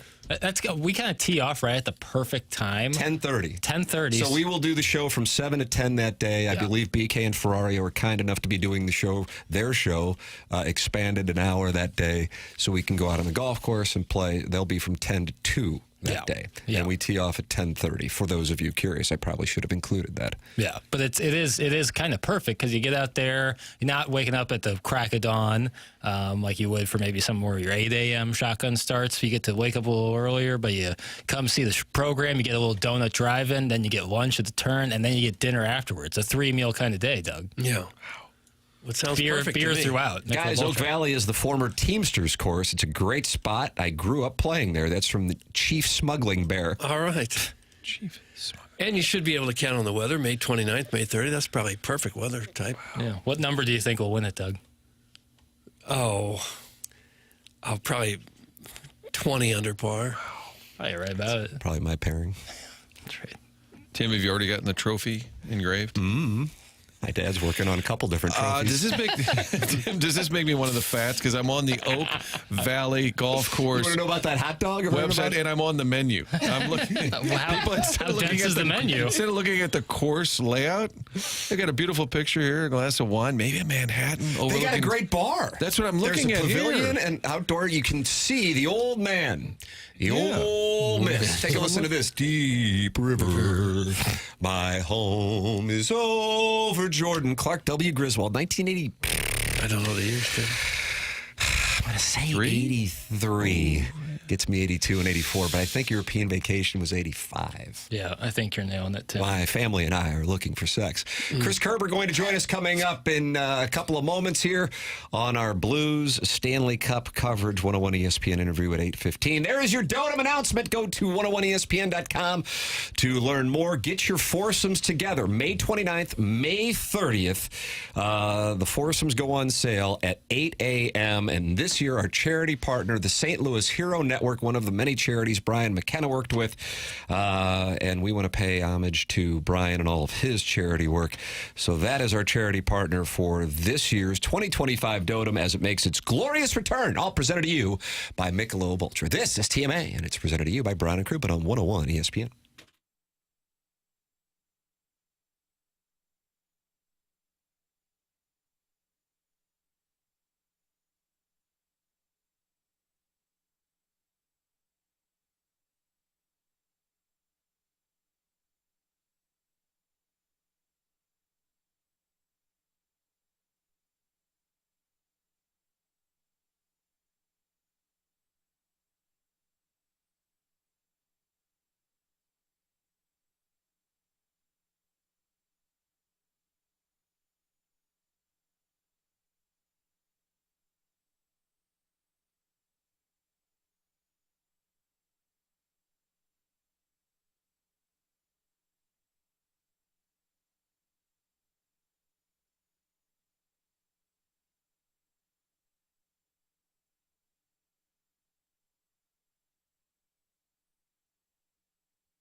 Hey, listen, you know what's in front of you is the upcoming summer heat.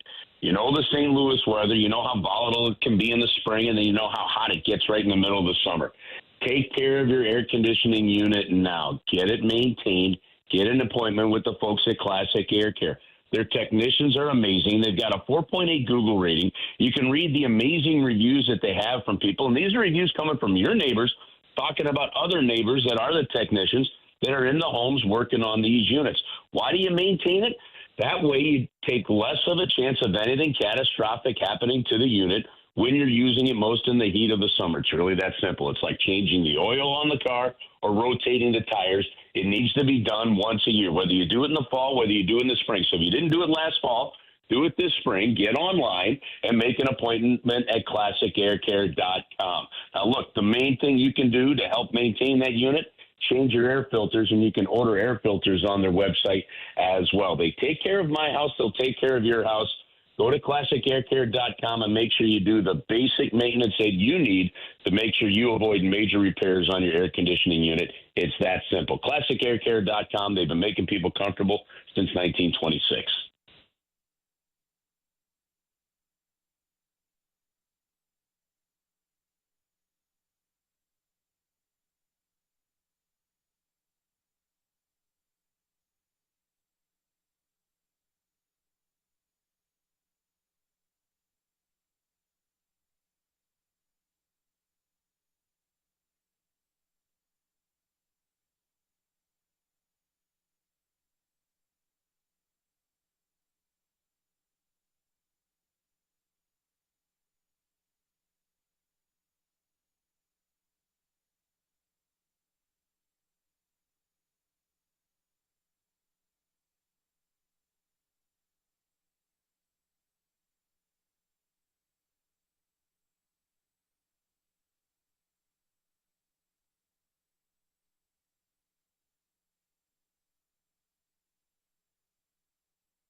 It's the Morning After. Shows presented to you by Brown and Crouppen on 101 ESPN, and you can always watch and go back and watch on YouTube at youtube.com/TMASTL. 243 friends have gathered this morning on Monday, April 21st, 2025, in the Michelob Ultra YouTube chat, youtube.com/TMASTL. It is our pleasure to welcome to the program on the Collier and Thompson phone lines the voice of the St. Louis Blues, getting ready for his call of Game 2 tonight in Winnipeg, Chris Kerber. Morning, Kerbs. Morning, Tim. How are you? I'm wonderful. How are things up in Manitoba this morning? You know what? They're good. The weather's been nice. It's a different-looking city when you don't see snow and gray and nothing but sand on the streets. So been a good couple of days and a nice day off for the team yesterday, and we'll see what happens at the skate this morning. I realize the answer is letter C, both, to the question of, was it more the Blues in the second half of the game, or was it Winnipeg imposing their will and what led them to 116 points with their style of play? But to see the Blues in the position that they were in, Kyrou going in and nearly making it 4-2, and then see how Winnipeg was able to shut them down for the vast majority of the second half of that game, that's the part that concerns me going forward in the series. So what do you think played a role in the drastic change there in the second half of that hockey game Saturday night? Yeah, you know, it's interesting. I talked to a couple of the guys yesterday about that, and I don't know that there was a clear-cut answer, so I think you're right. It is a little bit of both. I do think what happens, and we've seen this, and we saw this from the St. Louis Blues, Tim, during that 12-game win streak, is once a team kind of gets that puck going downhill, once you get on a roll, there's a cycle that happens, and where the Blues ended up getting caught is really one main thing for me. And we mentioned this early on in the broadcast.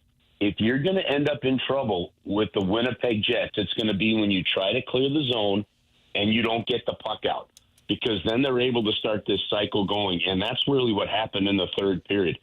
2 or 3 clearing attempts, and I believe one even ended up leading towards the goal. The Blues clearly won the faceoff. And it was actually Winnipeg's power play goal. The Blues clearly won the faceoff, and the Blues did not get the puck out of the zone. They wheeled it around to the near point, and it was kept in. To me, that's the biggest difference. So the Blues were dumping the puck in. They were getting it below the goal line, but they were then having to use that opportunity to make line changes, right? I think sometimes Hellebuck was able to stop the puck too many times, and that kills your cycle. And the one phrase that was used a couple of times, I think both in some of the post-game comments from the players after Game 1, and that you heard, yesterday was stall the play in the offensive zone. So I think the Blues want to make sure that they hold on to it a little bit more and have better support. But in the end, I'm encouraged by the fact that I think the Blues are the better team for the first half of the game. I'm encouraged by and will be intrigued by what potential changes, if we see any today, even just from line combinations as adjustments gets made. But that to me is the exciting part of this playoff series, is to see how the Blues adjust to really what was a very dominating third period by Winnipeg. The Blues did throw their weight around a little bit, a lot of hits, and it got chippy there at the end with some near fights. You think that might be part of the Blues' game plan, is to try to be very physical with Winnipeg? Well, I think that's everybody's game plan there. I think Winnipeg was extremely physical as well. We saw Lowry kind of blow up Ryan Suter a little bit. And I'll tell you what, I've talked to our own off-ice officials in St. Louis, guys, about this over the years. Like, how you truly define or interpret a hit in the National Hockey League is fascinating. I mean, they had the Blues charted with over 42 hits through 2 periods. Yeah, 30 hits in the first period. And 7 for Braden Shen, but then just 2 the rest of the way. And you're like, I'm not sure how that works, right? So, I mean, you knew that Zdeno, when Zdeno Chara in those early years with Boston, they're giving him 400 hits every time. That pretty much means he sneezed at somebody that gave him a hit. So I know there's a definition, but how that definition is implemented and interpreted, I think, from one building to the next is definitely unique. Having said that, I'll give you an example. There was a game not that long ago, a few games ago, where, I mean, at one point in time, I'm looking and I watched that WTF line. Each guy in sequence hit a guy. Yeah. And then I looked at the stat sheet and there was 1 hit. I'm like, okay, I don't get it. But back to the main part of the question is, physicality is going to be a part of it. Now, it's got to be smart physicality. You can't go to run and hit a guy, not get the puck or not slow down the puck, and put yourself in a poor defensive position that could give them some odd man rushes. And I think the Blues did that for the most part the other day. This is a Winnipeg team that for ages, really ever since they got up here, there's been one style of play, no matter who they've had in the lineup. And that style of play is funnel the puck to the net and create chaos. The 2 teams in the NHL that seem to do this, in my opinion, better than anybody else are the Winnipeg Jets and the Colorado Avalanche over the last number of years. They throw it to the middle from anywhere. Pucks go off of skates, broken plays, find somebody at the back door, and you've just got to defend really well. And, the one time the Blues got in trouble with that in Game 1, they ended up with, 2 guys chasing after 1 player, and that's the chaos that's created. Those are the little things they'll try to clean up and be smart kind of in their own defensive end with both the physicality and the defensive positioning. I said this earlier. I thought the line from Oscar Sundqvist was great about avoiding penalties, saying you just laugh at them when they're trying to goad you. And we saw Neighbors and Bolduc both fall victim to that. How do you get a young guy to understand you just can't do? They were just dumb penalties. And do you think Monty even just says that was dumb, don't do it again? Listen, that's the interesting thing about the playoffs, Martin, is because those plays, okay, first off, I didn't I guess by the letter of the law, you had to call them, right? Listen, that's how those guys played throughout the regular season, right? Right at that line and right at that edge. Okay, the difference is every single, that happens in the middle of the regular season. You take out, that's not a good penalty. You got to work on it. In the playoffs, it's magnified, right? And guys, I just believe this. The only way you learn that is you go through it.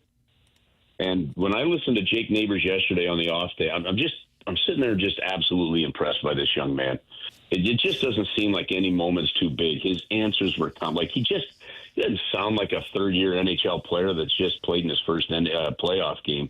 He sounds like a 10-year vet when he's answering these questions. Those are penalties, correct, you can't take. You know how you figure that out? It's the old 4-H saying, you learn by doing. And they'll know it and they'll learn it. And there's veterans that'll take crazy dumb penalties too. But you had to go through it. Now, in the end, yeah, a coach will look and say, dude, that's a dumb penalty, don't take it, or, what are you doing, that kind of thing. That's the biggest difference. It's one of the biggest differences. And I don't know if you guys watched the Toronto-Ottawa game yesterday, but take what we saw from Neighbors and Bolduc on those penalties and just shoot it up with about 30 cc's of steroids right there. Because, Ottawa did it throughout the entire game. They were so ramped up that they just took crazy penalties, and you could see the calm and experience of Toronto. So, yeah, that's all part of this learning curve here with some younger players in the lineup and against a team that doesn't have as many younger players and a little more maybe broader playoff experience. But in the end, I don't know that had yeah, they scored the one power play goal, but you knew that's a good power play team. In the end, I don't know that was a major, major factor in the game. I think it's a learning curve for those younger guys. I think the Blues have to kill plays better in the defensive zone, and you've got to get in on the forecheck. But, yeah, it's all part of it, but I don't know that it was a major factor. Do you think they were, and this goes back to what Tim was bringing up there in that third period, do you think they were comfortable with the lead? Was that strategic to say, hey, listen, we're in a good spot here, and where we weren't trying? You're always trying to get shots on goal, but it's an alarming low number. What do you think the philosophy was? Yeah, it's not strategic, Martin, but it does happen in a game where, I felt like that third period, the Blues played like a team trying not to make a mistake because they thought we had to protect the lead rather than – and what happens when you do that is you might say, okay, I just have to get the puck out no matter what, so you'll clear it, but the other team will get it, versus maybe you make a play that leads to, breaking through the neutral zone and getting the puck in deep and you get in on the forecheck. Strategic? No. Hockey flow, and sometimes when it starts to go and then the other team gets momentum, you're like, okay, I just got to make the smart, simple play, get the puck out. And unfortunately, I think that fed more of the forecheck of Winnipeg. A couple times you don't get it out. When you do get it out, the other team's collecting it just inside their blue line, and they're coming right back at you. And you feel like that snowball's always in there. So it's just... Yeah, it's one of those things that I've never really gotten a great answer on over the years, is just how a team eventually ends up in that mode. But it is. And then you need that conscience line, that veteran group or something to just kind of pull you out of it and create that momentum change. And like you guys mentioned earlier, I look back at these, you look at that breakaway by Jordan Kyrou. That goes in, it's 4-2. Yeah. Before the Bolduc penalty, if you get a power play goal in the first minute, it's 4-2. Game-changing moments like that. And, look, you got 3 on Hellebuck.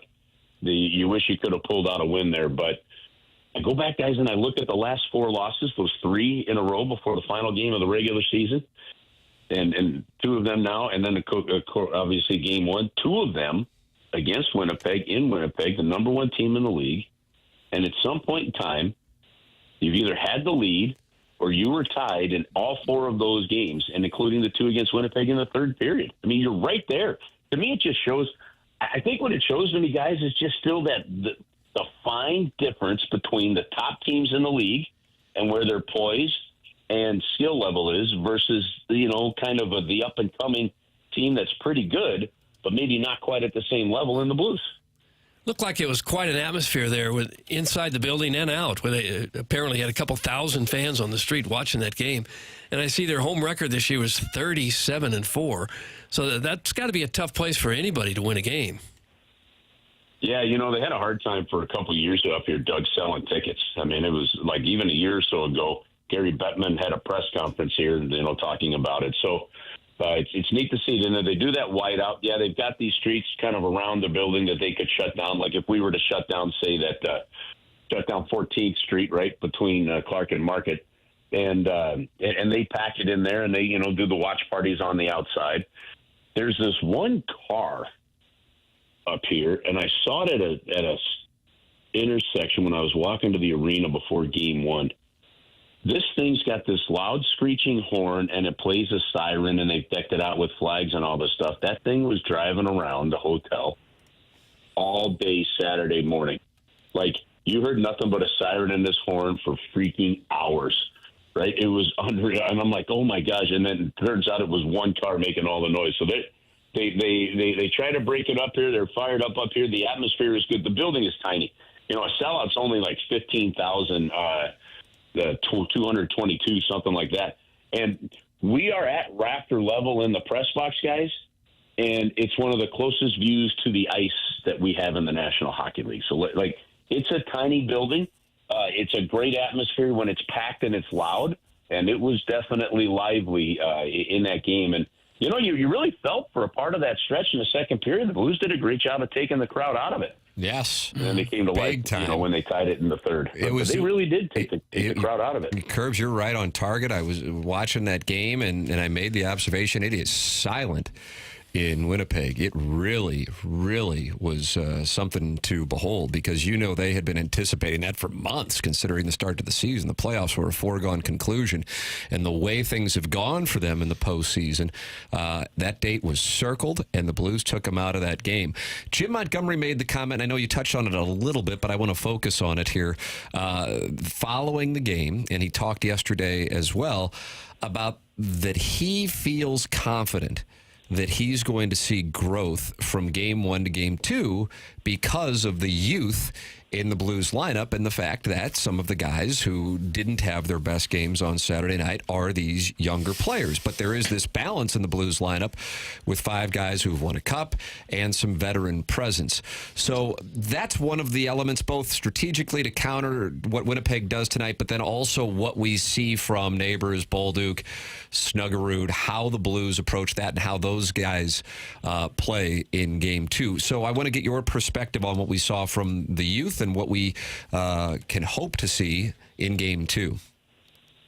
Well, yeah, I think he's right. You know, so I have to do my coach's interview with him here. The team's going to take the ice at 10:30, so I'll head over to the rink in just a little bit. And I'm trying to think, okay, what angle what are questions I want to ask him? And the one question I'm actually going to stay away from is the learning curve of the youthful players. And because I was thinking about this yesterday, you know, when the Blues won the Stanley Cup, they didn't have one player on their team that had won a Stanley Cup. So, yeah, experience matters. Now, they'll tell you, some of those players will tell you that run to the conference finals in 2016 was a massive help in getting them through that Stanley Cup run. You look, no matter what field we're in, whether it's the broadcasting field that all of us are in or the hockey, whatever it is, you can't avoid the fact that experience does help you. That said, I think he's right. You're going to see guys like Jake Neighbors and Zach Bolduc and, you know, play, I think, better games, a little more calm. These are smart guys. These are really good young players, you know. But the reality of it is, too, guys, and he's right, you've got the 5 Stanley Cup champions. You know, you've got a defensive core where every single one of those defensemen in the game yesterday has been to at least one conference final. And most of them have been to 2 or more. You know, you've got 3 of them that have played in a Stanley Cup final. You've got Parayko and Leddy that have won Stanley Cups. You've got Jordan Bennington that's won a Stanley Cup. You've got Sundqvist. You've got Shen. You know, you've got guys that have gone on runs. You've got guys that have played in playoff series. Buchnevich for the New York Rangers. You know, it exists and it's there. Matthew Joseph was a part of the 2 Stanley Cup runs in Tampa Bay, right? I mean, Reddick Fox, a back-to-back conference finals with the Dallas Stars the last couple of years. He's been a part of a winning organization every year he's been in the league, it seems. They've got the experience to keep things calm here. It's just one of those scenarios where the third period got away from you because, you know, the Winnipeg Jets grabbed some momentum and the Blues couldn't get it back.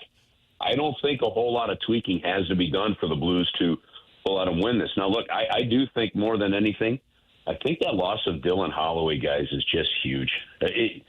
He was the most consistent forward all season long, and the Blues, I think, have not fully figured out that adjustment without him in there. That speed, the forecheck, what he brought. I think Jimmy Snuggerud has been fine, but Jimmy Snuggerud right now is not Dylan Holloway.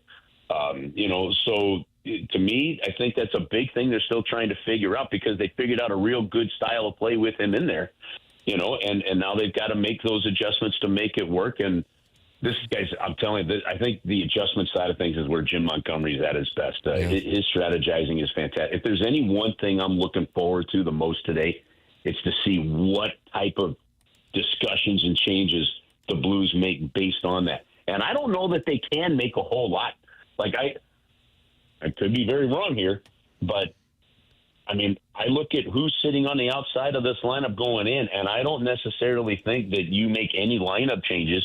You might tweak a line here. You might decide to put Kyrou with Buchnevich and Thomas, and put Neighbors with Shen again. You can do that. I just don't know if there's I don't know if this is, you lost one, so one guy's out and the other guy's in. I don't see that happening on the defensive group. I don't see that happening on the forward group. And so I'm fascinated to see what little changes do happen.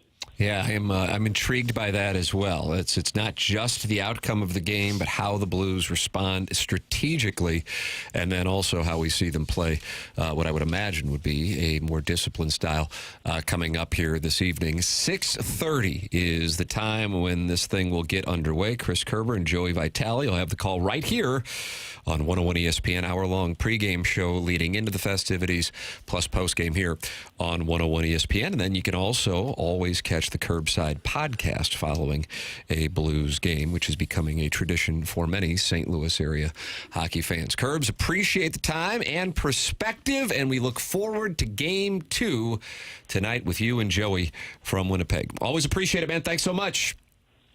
All right, guys, have an awesome week. Have a great start to the week. Cheers, everybody. Thank you. That's Chris Kerber with us here on the Callier and Thompson phone lines. Tim McKernan, Doug Vaughn, Martin Kilcoyne with you. It is TMA, presented to you by Brown and Crouppen on 101 ESPN.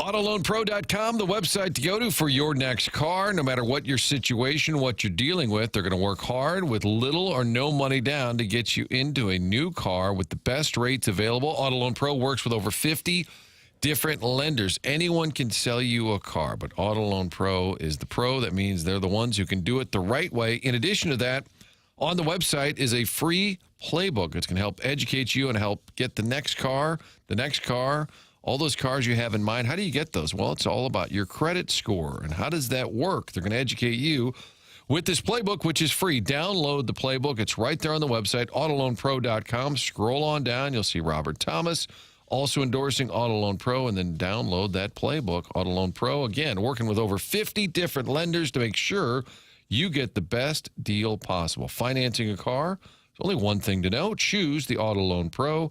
Auto Loan Pro is part of the Lita family.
skate boys.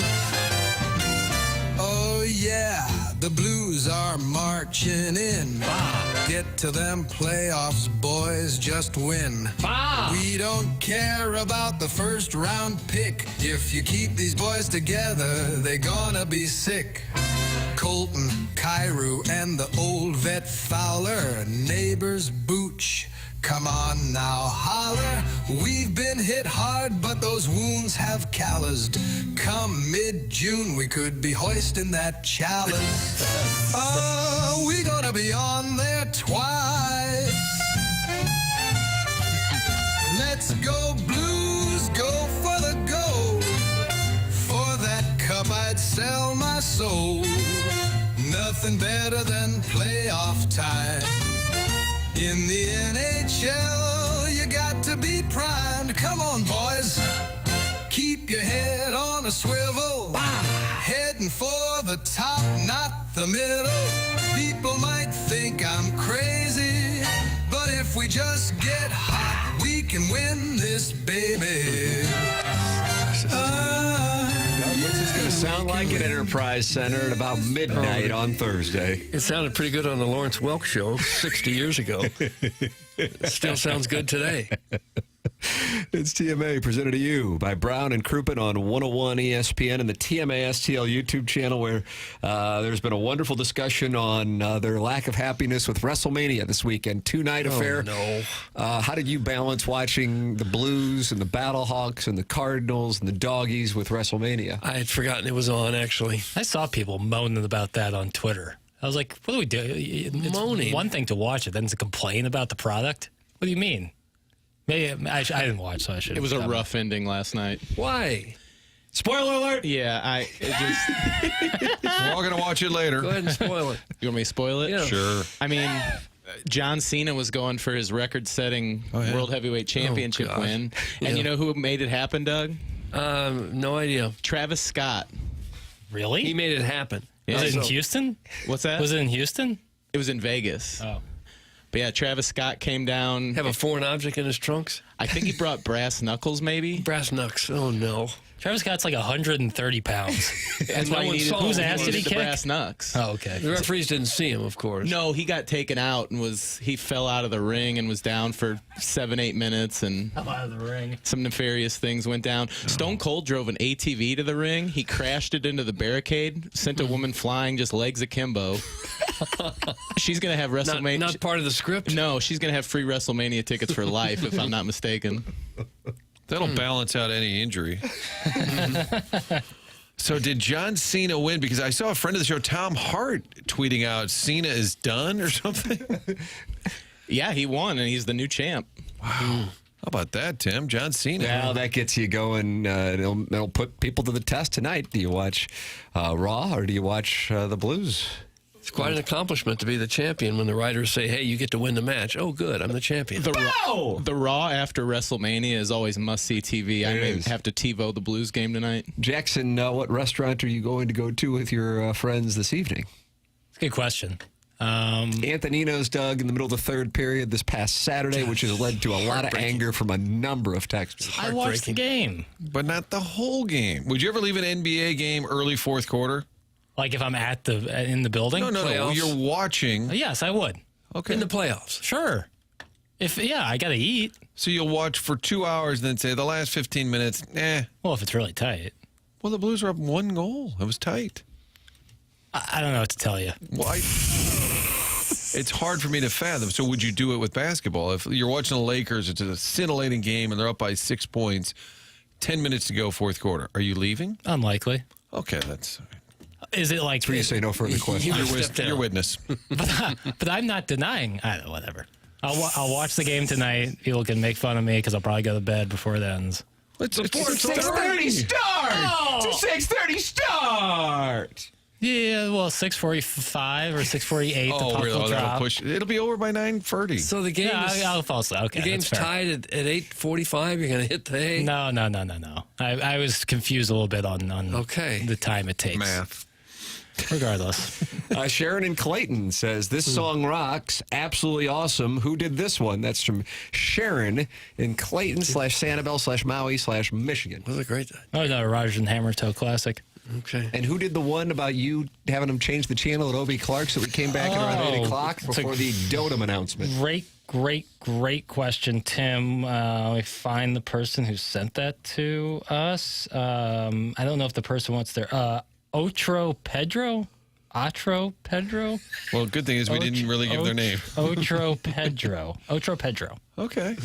Jackson, it's not called Twitter. That's from Eric in the Central West End. That doesn't surprise me. You'd be upset about that. Now, I don't know what that meant right there, outside of the fact that I know you find him attractive, but you're not attracted to him. He's got to protect his boy. It's all good. He's got to protect his boy. It's all good. I don't know what to say. I will be watching the Blues game tonight. I'll be yelling, "Skate, boy, skate." I'll eat beforehand, so I'm not tempted to leave. To go to what are you a going to restaurant. have? Some of those dirty wings from O.B. Clark's? I got some leftovers. Oh, really? From where? I was able to snag some Easter leftovers.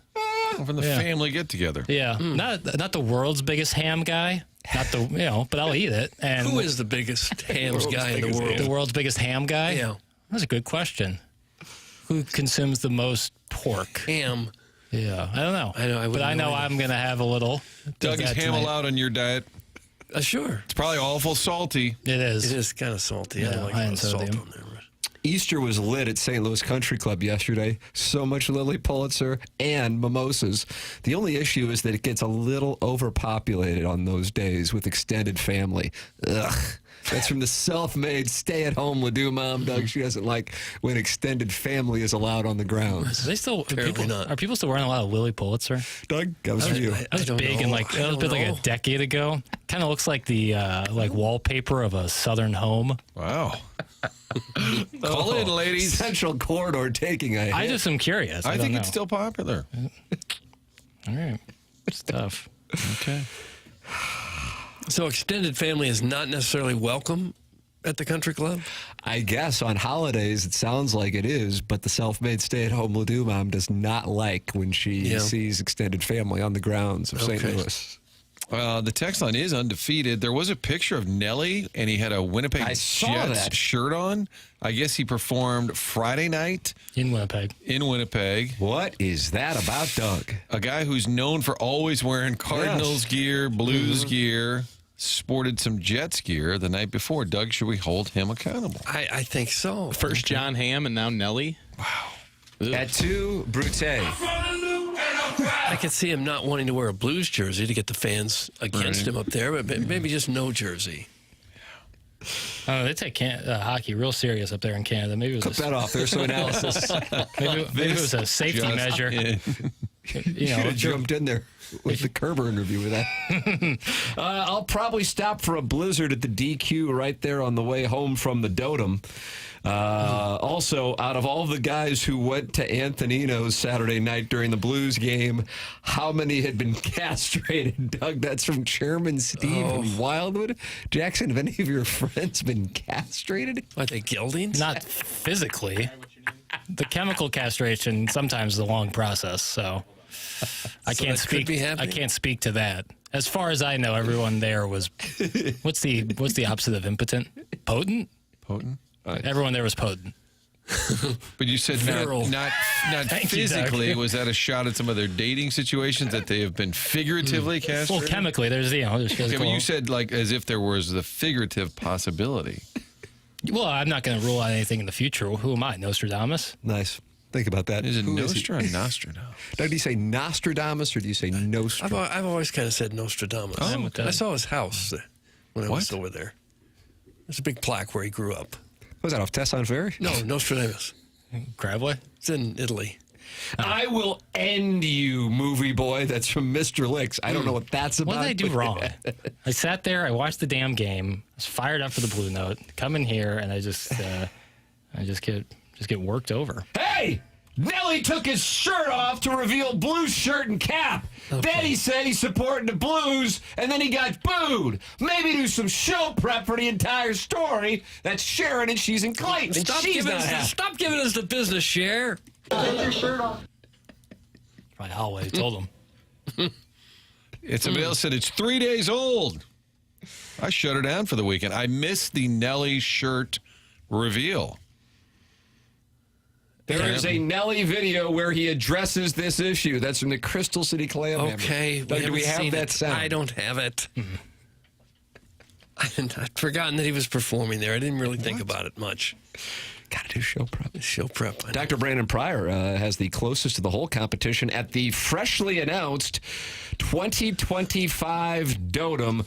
It's back. And you can register your team this Friday at 8 a.m.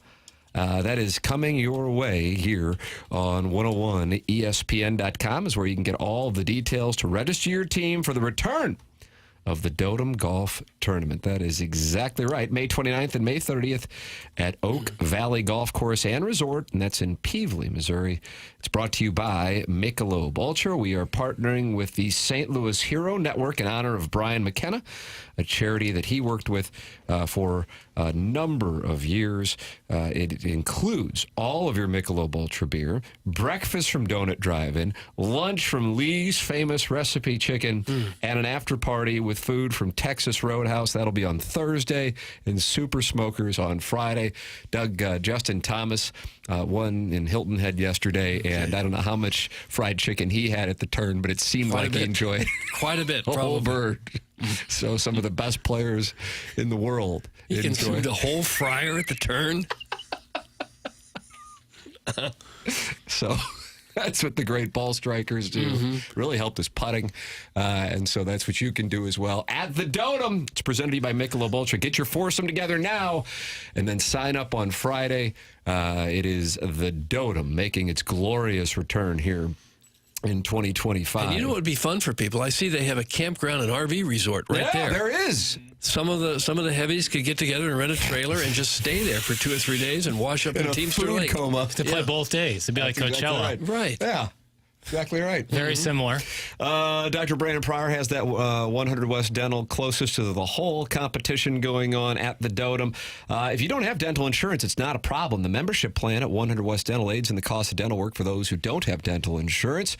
They have a huge offer going on right now at 100 West Dental that if you mention my name, you get $1,000 off Invisalign. And if you're on the fence about Invisalign, they have a digital scanner that can show you a simulation of what it'll look like before you even go through with the procedure. Go to 100westdental.com or call 636-585-0100. It's 100westdental.com.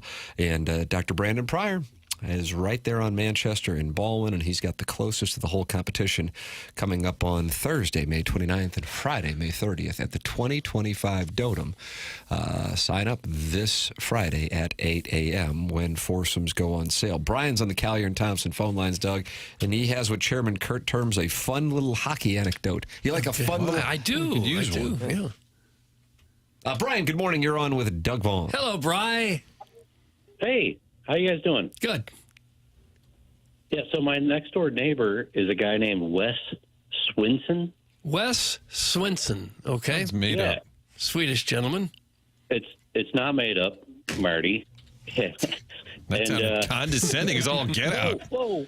No, it's not condescending. But no, so I was out walking my dogs one day when I first moved in here, and I had a Blues shirt on, and I'm a Hoosier, so it's an old school Blues jersey that with number 16 Brett Hall on the back. Nice. And he came up to me and started talking to me, and he said he knew Cam Jansen and said that Cam Jansen really knew how to eat some punches. Huh. He knew how to throw them, too. Yeah, no, he did. Yeah, he did.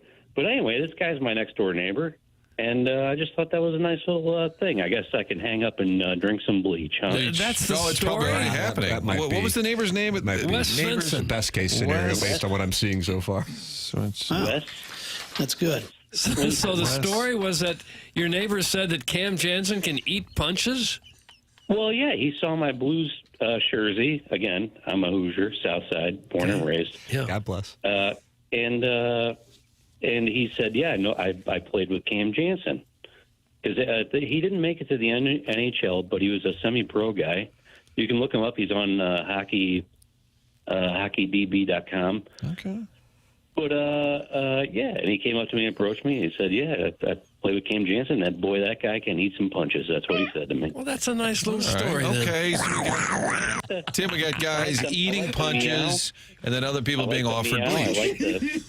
I like the meow. I like the tiger. There's some good drops there. Do you take pot?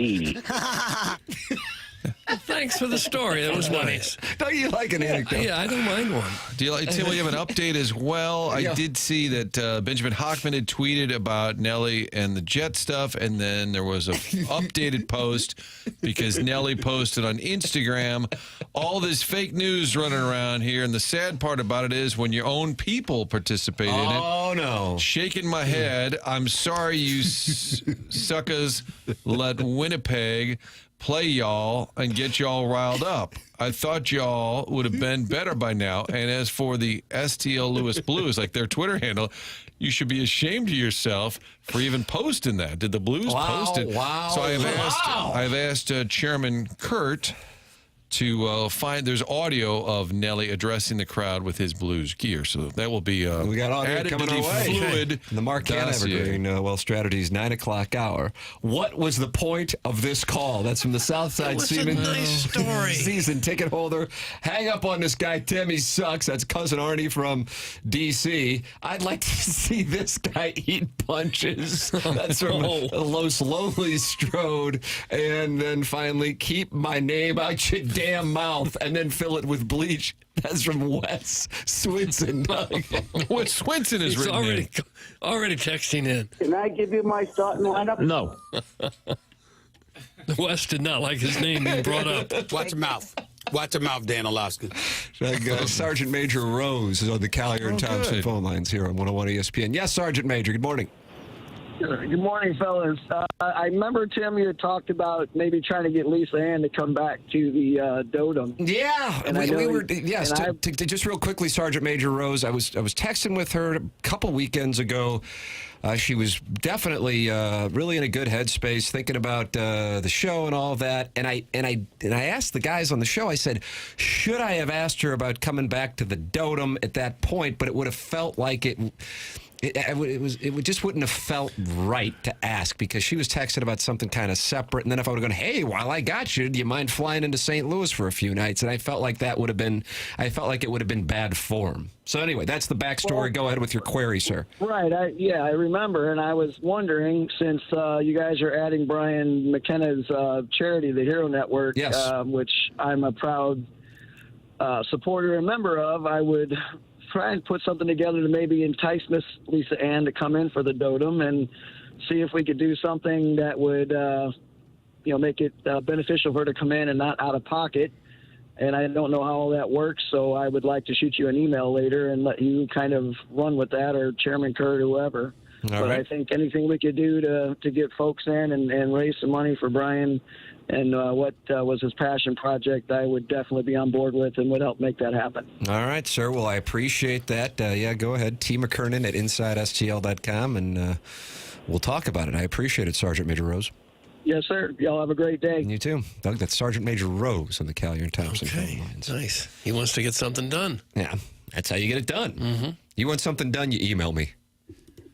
Okay, and you want to give out that it's Negril111? Is that what it is? No. TMCK. Oh, Tim at TMNAN at InsideSTL.com. Okay. That's where you Doug Wesley Hotmail screams douchebag. Context. Wesley Swenson did, in fact, play hockey at Florida Gulf Coast. Jackson's alma mater. Huh. They have I don't know if they have a hockey team. You didn't even know St. Louis had one until you started here. They had the Everblades, which played, but I think that was pro. Well, maybe he played there. Well, the school's only been around since 1997. Yeah. So probably a club team, maybe? Maybe a club team. Good. Wings up, though. Heck of a player, though, Svensson. Wings up. Dunk City, baby.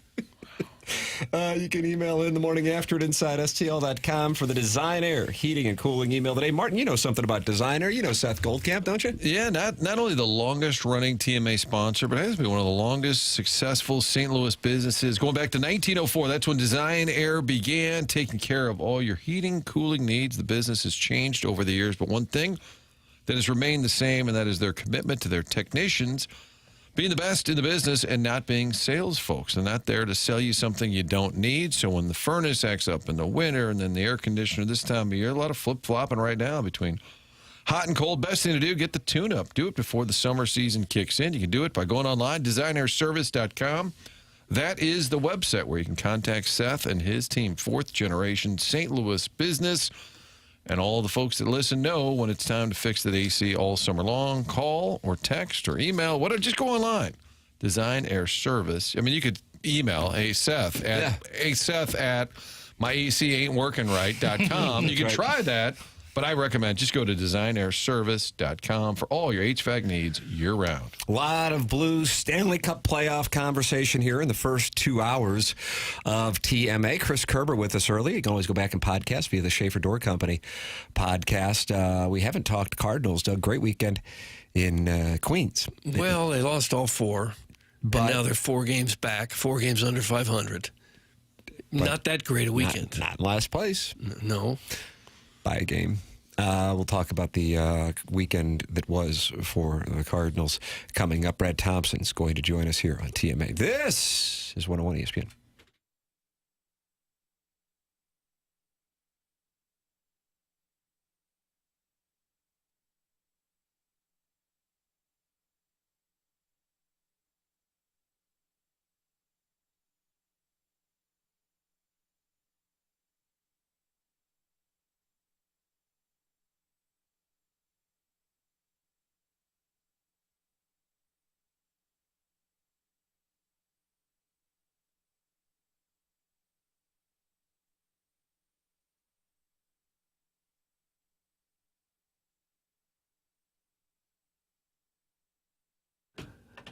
TMA is brought to you by St. Louis-based Stifel, a leading wealth management and investment banking firm. Stifel is the firm where success meets success and has been since 1890. It's a historic company in St. Louis, founded in downtown St. Louis. In 1890, same street the company is headquartered on today. Different building, same street. They're proud to have called St. Louis home for 135 years now. They also partner with the St. Louis Cardinals and the Blues, and now the Stifel Charity Classic, and they sponsor Stifel Theater. Stifel is honored to support the city, the people, and its future. With financial advisors in 12 offices across the region, Stifel helps clients right here in St. Louis and nationwide manage their hard-earned wealth. Stifel also provides banking, lending, and trust services and has a full-service investment bank. Basically, when it comes to finance, Stifel has you covered. As one of the fastest-growing wealth management firms in the world, their tagline is, where success meets success. Stifel Nicholas and Company Incorporated, member SIPC and NYSE.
This is Action Jackson with a Sports Center update brought to you by Saliga Heating and Cooling. A rough weekend for the Cardinals as they lose all 4 games in Queens at the hands of the New York Mets. But the Cardinals are back in action today, taking on the Atlanta Braves. 6:15 first pitch. Eric Fetty on the mound for the Cardinals. That was another Sports Center update brought to you by Saliga Heating and Cooling, an independent American Standard heating and air conditioning dealer.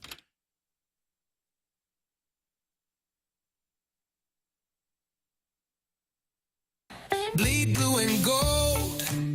It's what we do. Like, is this kind of the Maroon 5 version? A little bit. I like it a lot. I like it plenty.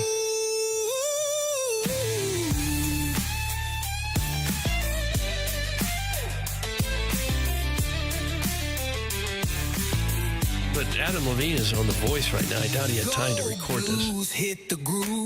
Let's say you were at Helen Fitzgerald's on a Friday happy hour, and Adam Levine came up to you and said, offered to buy you a libation. What would you say? Sure, thank you very much. That's what I would say, too, if you know what I mean. What do you mean by that? That's what I would say yes, if you know what I mean. The handsome devil, Tim, is that what you're alluding No, to? I wanted to know where Doug was. Okay. That's, Just if a major celebrity says, can I buy you a drink? I'd say sure. All right. That's all I was doing was checking, Okay. James. James Carlton is in studio here on TMA. Mark Hanover Green Wealth Strategies. Thank you, see? Mark Hanover Green Wealth Strategies, 9 o'clock hour. James Carlton is my insurance agent and has been for 6+ years. Make the switch. James' team will do this paperwork for you. CarltonInsurance.net. And during business hours, your business hours 9 to 5, 8 to 5. 8:30 to 5. Look at that. Somebody at the office in Webster Groves is going to pick up the phone. You don't have to worry about being at some call center. 314-961-4800. James, what's doing? Well, we were talking about Joel Damon off the air. Joel Damon. No, the name sounds familiar, like someone I should know. Golfer? Yeah. That's right. Okay.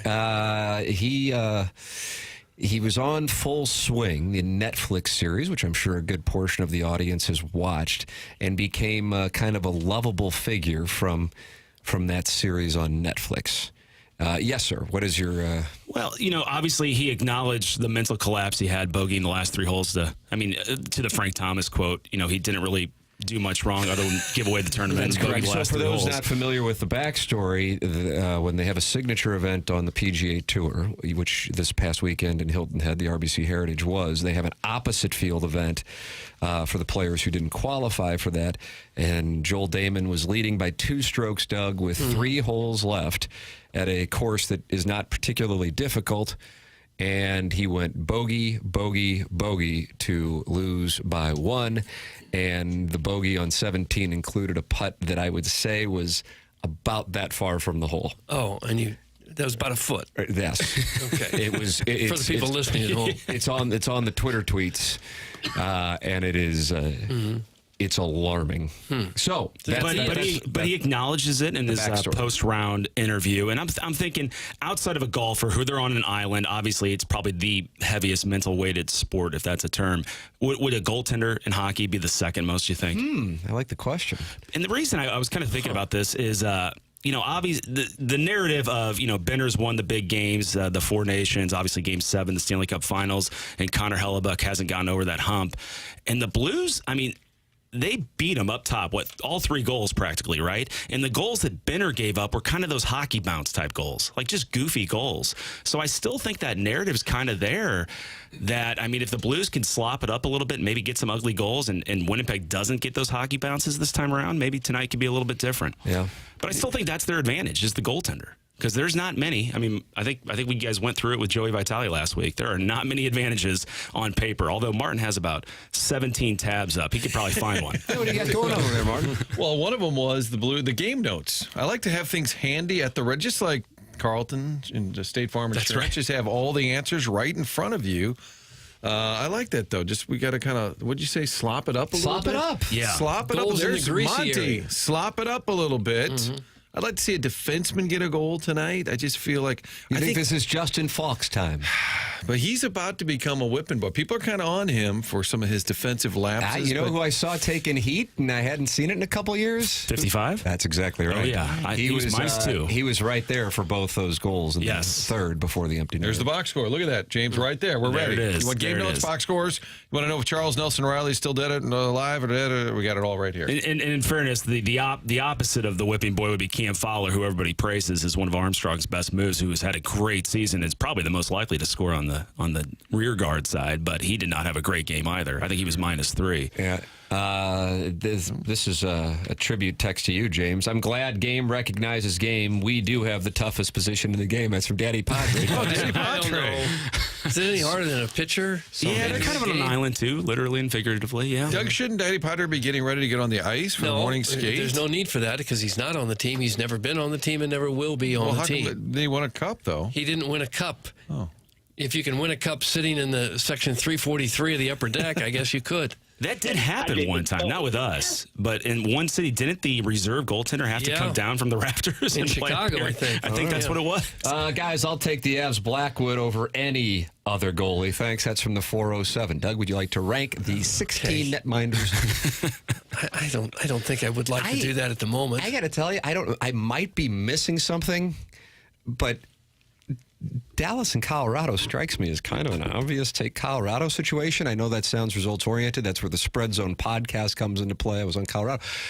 And Mackenzie Blackwood essentially pitched a shutout, the one goal the Stars had. I don't know how many people were watching this. I'm looking at Jackson, and I don't know why. I might as well stare into the sun. They were mid-dessert at that point. That's right. You're right, Martin. It was right after the Blues and Jets game. His stick got caught in the net, so the one time that the Stars scored, he was net-minding Sans' stick, Doug. And he did his best. It was a deflection. Okay. So I guess that's why the 407's high on Mackenzie Blackwood. Yeah, they were favorite, like -160 maybe Colorado was. Game one on the road. Well, I mean, Dallas is in a death spiral, and you have the Robertson injury in the last regular season game. So, that strikes me as one where you could go, okay, the road team is likely to advance. And then, Doug, that'll set up another rematch for the Blues with the Avalanche. Even though Kadri's sitting out this postseason, you can get vengeance for 2022. Line him up just to knock him down, Timmy. Nice. I like that a lot. Parayko definitely looks like he's rusty still, which sucks. That's from Daddy Padre, and I don't know how that's going to play in the room with him saying that. Would you really be rusty? So sometimes I think we overanalyze the age thing. Like he didn't play for. I know, but still, he's been back for 2 weeks. He's been practicing. He's been back. He's got how many years of experience? Can he really be rusty? I don't know. Well, you're not in the room. Yeah, that's exactly what you sound like. When they talk about young guys taking stupid penalties, how old do you have to be exactly before you realize taking a stupid penalty hurts your team? What 10 or 11? I don't know. Like Tim, when he was getting comments on the Inside STL comment section back in the day, probably would snipe back. And these days, he's got the composure not to do so. Yeah, that's exactly right. I don't know. That's a great analogy. It's a great analogy. You have to be at age. You know, if you're 23 doing this stuff, you know, it's not like you're 5 doing this stuff. You know, at that age, or even age 20, these are grown men now. I get it. You got to know not to take a stupid penalty, no matter how old you are. I thought the neighbors one was pretty soft. Bolduc probably deserved it, but the guy took a dive. I tell you, I got this thing where my son, who's 5, he taking stupid penalties. It kind of segues into that. He just loves to just root against whatever team I'm rooting for. Yeah. And it started is that right? It started with Missouri versus Drake, and he's like, "Hey, if Mizzou loses, I get to punch you in the face." Oh, and I'm like, oh, bring it. Mizzou's not losing this game. Well, sure enough, they did, and he took one to me. I mean, he's not giving it his all, right? You're eating punches. Yes, and then he did that again on Saturday night. I don't get to watch a lot of games with him because of his bedtime, but hey, 5:30 puck drop, 5:16. I wouldn't watch whether he was going to hit you. I know. He's a tough guy to watch it with. Just wants to grind my gears the whole game, rooting for whatever team my team's playing against. Hey, Doug, on the Iafallo goal, 55 was on the other side of the crease, Garden Air. That's in the 309. He was kind of in Bennington's way a little bit, I'm not saying he played a perfect game, but to call it rust, I don't know if it's rust, just a mistake. I haven't lost any confidence in Bennington. I don't feel like he gave up any softies, do you? Not really, no. Doug, when you don't play for 15-plus games, you can't replicate that in practice. This isn't baseball and batting practice. He was a top 5 defensive demon in the game before he got hurt. That's from Daddy Padre. Very active from Manitoba. Well, if he's still Great cell limping service. around a little bit, that's one thing. If he's back to 100%, then I wouldn't think he's rusty. He's still going to make a mistake every now and then. How are we going to bury the lead? James Carlton is raising the next Woody Page. He's just a troll, huh? Is that right? What am I trolling? No, your son is. Oh, my son. trolling God. you. Oh, man. Rooting for the opponent and then willing to punch Dad in the face. Yeah, One he word. got me. Counseling. Looks like Mr. Licks is looking for you to sponsor him, and he's playing golf professionally now. Yeah, you know what? I've played with him. Is it a net event? And I think he's about a 20 handicap, so I'm surprised that he's on a tour. But he says, I would love for James to consider sponsoring me this summer as I play the local country club circuit. I'll give him a side sleeve logo placement and can guarantee exposure at one club per month. That's from Mr. Licks. Not a bad deal. That's a nice pond of fish in there at Old Warsaw in St. Louis. Yeah, I guess you'll get back to him on whether or not you're going to consider. But it wasn't a no. Yeah, No. sounds like he's considering it. Let's see. Do you guys think Blackwood has the... No, that was Harrison's brother, Master. Let it Jackson. go. Let it go. That's Jackson's. Have you guys been to this Antonino's before? Oh, yeah. That's where Jackson I know. went with That's what made me think of it. I had a toasted ravioli is They're known considered for some of the that. best in the impromptu business. babysitter a couple weeks ago, and I popped over there. I bet it was 5:15, and there was a line out the door. Like, Is that right? Yeah, I mean, so I don't know if it's like that all the time, but I'd Well, love to you try go it. during the middle of a Blues game, and that's when you can get Yeah, they don't seated. get in. That's a good point. Broberg +1, Falk +1, Fowler -3, as you said, Nicoletti -1, Pareko -2, Suter -1. There are your plus minuses. Blues defenseman. Broberg's going to score tonight. That's who you're going with, 6? I think he's going to be part of the winning mix tonight as the Blues get it done. Is Fowler where he's wearing 17, right? I believe that. Yeah, well, Schwartzy had that big game up in Winnipeg. What? 2019. 2019, Game 5. Yeah, brother. maybe the Classic. 17 tonight. Guys, that's more evidence that Licks mows green. He plays the other clubs on Mondays. That's from the Warsaw Woods Wacko. And they are sideways. They've been sideways for years, Martin. James Carlton's with the Carlton State Farm Insurance Agency. Online at carltoninsurance.net.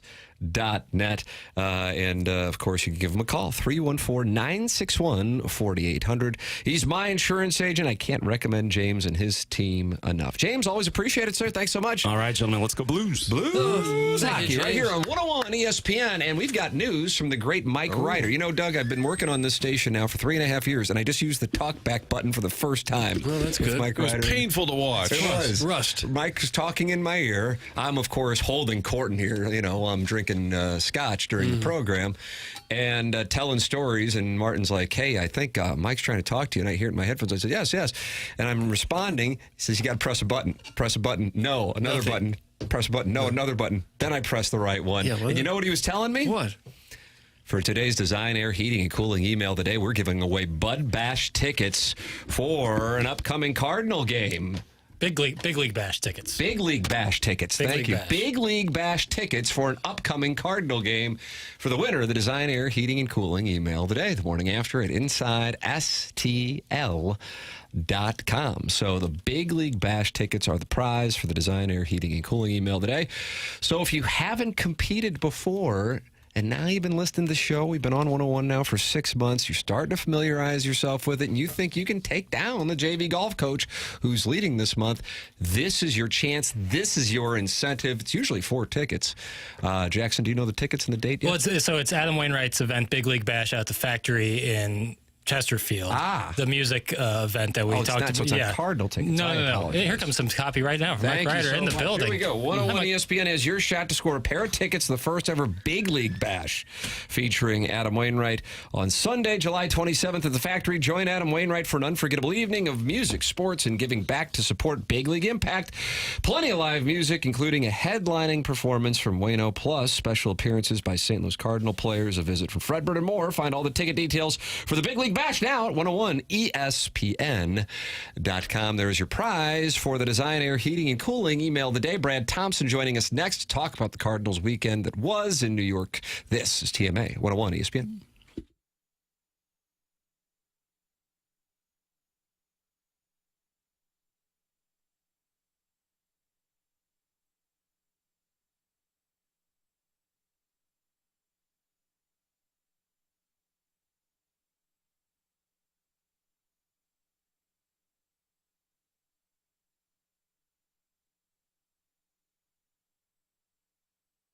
Hey, St. Louis, Tim McKernan here with you to talk a little bit about aesthetic design and build. They've been building high-quality custom decks and outdoor living spaces now for over 30 years. I've gotten to know Dan and his team. They have a showroom in Chesterfield Valley. They walk me through all the different types of custom work they're capable of doing, from a full-on custom deck, adding on a pergola, or even looking to shade your covered patio with retractable screens. They really do have answers for it all. The best thing is they don't take the high-pressure sales route or come back weeks later with those gimmicky discounts. They encourage you to go out and do your research. They're confident that once you complete the work, compare the work that they do with what else is out there, you will see that they are a better choice. Call them at 636-532-5008 or visit them online at aestheticdesignandbuild.com. That's aestheticdesignandbuild.com. And let them know that I sent you their way. It's Aesthetic Design and Build online at aestheticdesignandbuild.com.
birds are going to fly. Well, better take off and get going.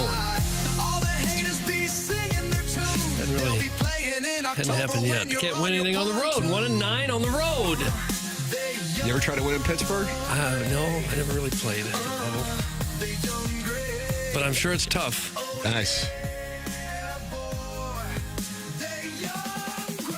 Brad Thompson's with us, and he's going to talk about the Youngry Birds. Morning, Brad.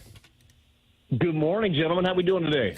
Wonderful on the program, even though it was a weekend of dastardly failure in the local sports community. But you know what? Doug is feeling good, even though he said he's not going to be much good to us today because Blues lost, the Cardinals got swept, the Battlehawks lost, and City tied 0-0. I thought you said it was not. Yeah. So we're looking for our spirits to be lifted. Oh. Yeah, exactly. How are things in Atlanta where the boys will get underway? Well, I hope that I hope the boys can lift your spirits today. That's the thing. Look, this has not been the road start that this team has been looking for sure. And I think that if you guys, I don't know if you're roller coaster enthusiasts. I love roller coasters. You're going to be on one for 162 games. I feel like with this team, like it just kind of you've got youth that they're going to learn. It's going to get better and better, but you'll have highs, you'll have lows. And the hope is that at the end of the day, you got more wins than you got losses, and you're competing for something down the stretch. But man, it's been tough for sure. 1-9 on the road. I don't think anybody had that one, especially after the start they had. Do you think it becomes part of the narrative too? Be like, hey, you're struggling on the road. Do you think it's a thing for them in the room to kind of know? Is it weighing on them, that fact that they're not winning at all away from home? I don't think it is yet, but I think it's human nature that it will be at some point if they don't start figuring out ways to do it. Just like I think it was last year with runners in scoring position, where it was like the question you get asked after every single game, oh, you guys 1 for 15 with runners in scoring position. Why can't you do that? And I think that started creeping into at-bats, and guys were trying to like just do too much in spots where a nice, comfortable at-bat would work. So I think it can happen, but the problem is like, when you're losing on the road, it's not like one thing that you can do to fix it. It's not like I can try harder at this point. You just got to figure out ways to just play good, clean baseball. And the maddening part during this little stretch on the road, and they did have a good homestand, but the starting pitching has been really good. Like that was one of the bigger question marks I feel like of this team is that will those guys be able to hold up? And the starters over the last 12 have an ERA just over 2. Like so they've given you a chance every time, just haven't been able to put it all together. Yeah, the relievers have struggled a bit. Fernandez had a rough inning last night, and also Friday night, too. What did you think about that situation Friday night where it's tied in the 9th, and you got Helsley ready to go or Fernandez facing Lindor, Soto, Alonso, and they brought in Fernandez instead of Helsley because Helsley is the closer and they're not ahead. Does that make sense to you? It makes 100% sense to me. I'm not using my closer on the road in a tie game. I'm using my closer when he's got a chance to close the game. Even if it means that's my opinion. Even if it means you lose a one-run game and your best pitcher never gets in. Other guys have to do their jobs too, Doug. Other people have to do their jobs. What if you lock down that inning and then lose it the next inning because you don't have your closer? You know. At least you gave your team a chance. You got a shot in the top of the 10th to score some runs. Well, if you only have one guy in your pen you trust, you don't have a chance, and this is a 162 game view. So you got to be able to rely on others in that spot. I get it that we second guess everything. That's the job, but I'm not using my closer on the road without the lead personally. But that's why I don't have a big office either. Well, but I also think you got to realize Fernandez is not the same as he was last year, and I feel like they're a little slow to come to that realization. I looked it up because it felt like every time he was out there, guys are on base, and it's 6 innings pitched. He's given up 13 hits and 4 walks. That's 17 base runners in 6 innings. At minimum, I think you just flip, and Maton's been pretty good. I think I would flip those two in terms of the higher leverage. I think Maton's earned it, and now Fernandez has earned a little added scrutiny. Isn't it time? Would you agree with that, flipping those two? I think it's already kind of happened in that spot. We're seeing Maton in the bigger spots in general. Obviously, the tie game, late inning Lindor walk-off wasn't Maton, and I think that will be and already has been. He's your setup guy from the right side. I feel like it's been that way for a little bit. Fernandez, you're right. He's not what we saw last year. The slider's not as tight. He looks to be a little bit mechanical. So I don't know what exactly he can do to work on that, but I know you need some more options, right? So we'll see kind of moving forward. But I totally agree with Maton. The veteran guy, he's been there. I think that you've already seen him kind of slide into that role. But there's nothing perfect about the setup of it. Guys, just that's the volatility of a bullpen, and that's why swing and miss is just so important to have. You just never know what you're going to get day in and day out. And if one guy has a bad day when you're playing close games, you're in some trouble.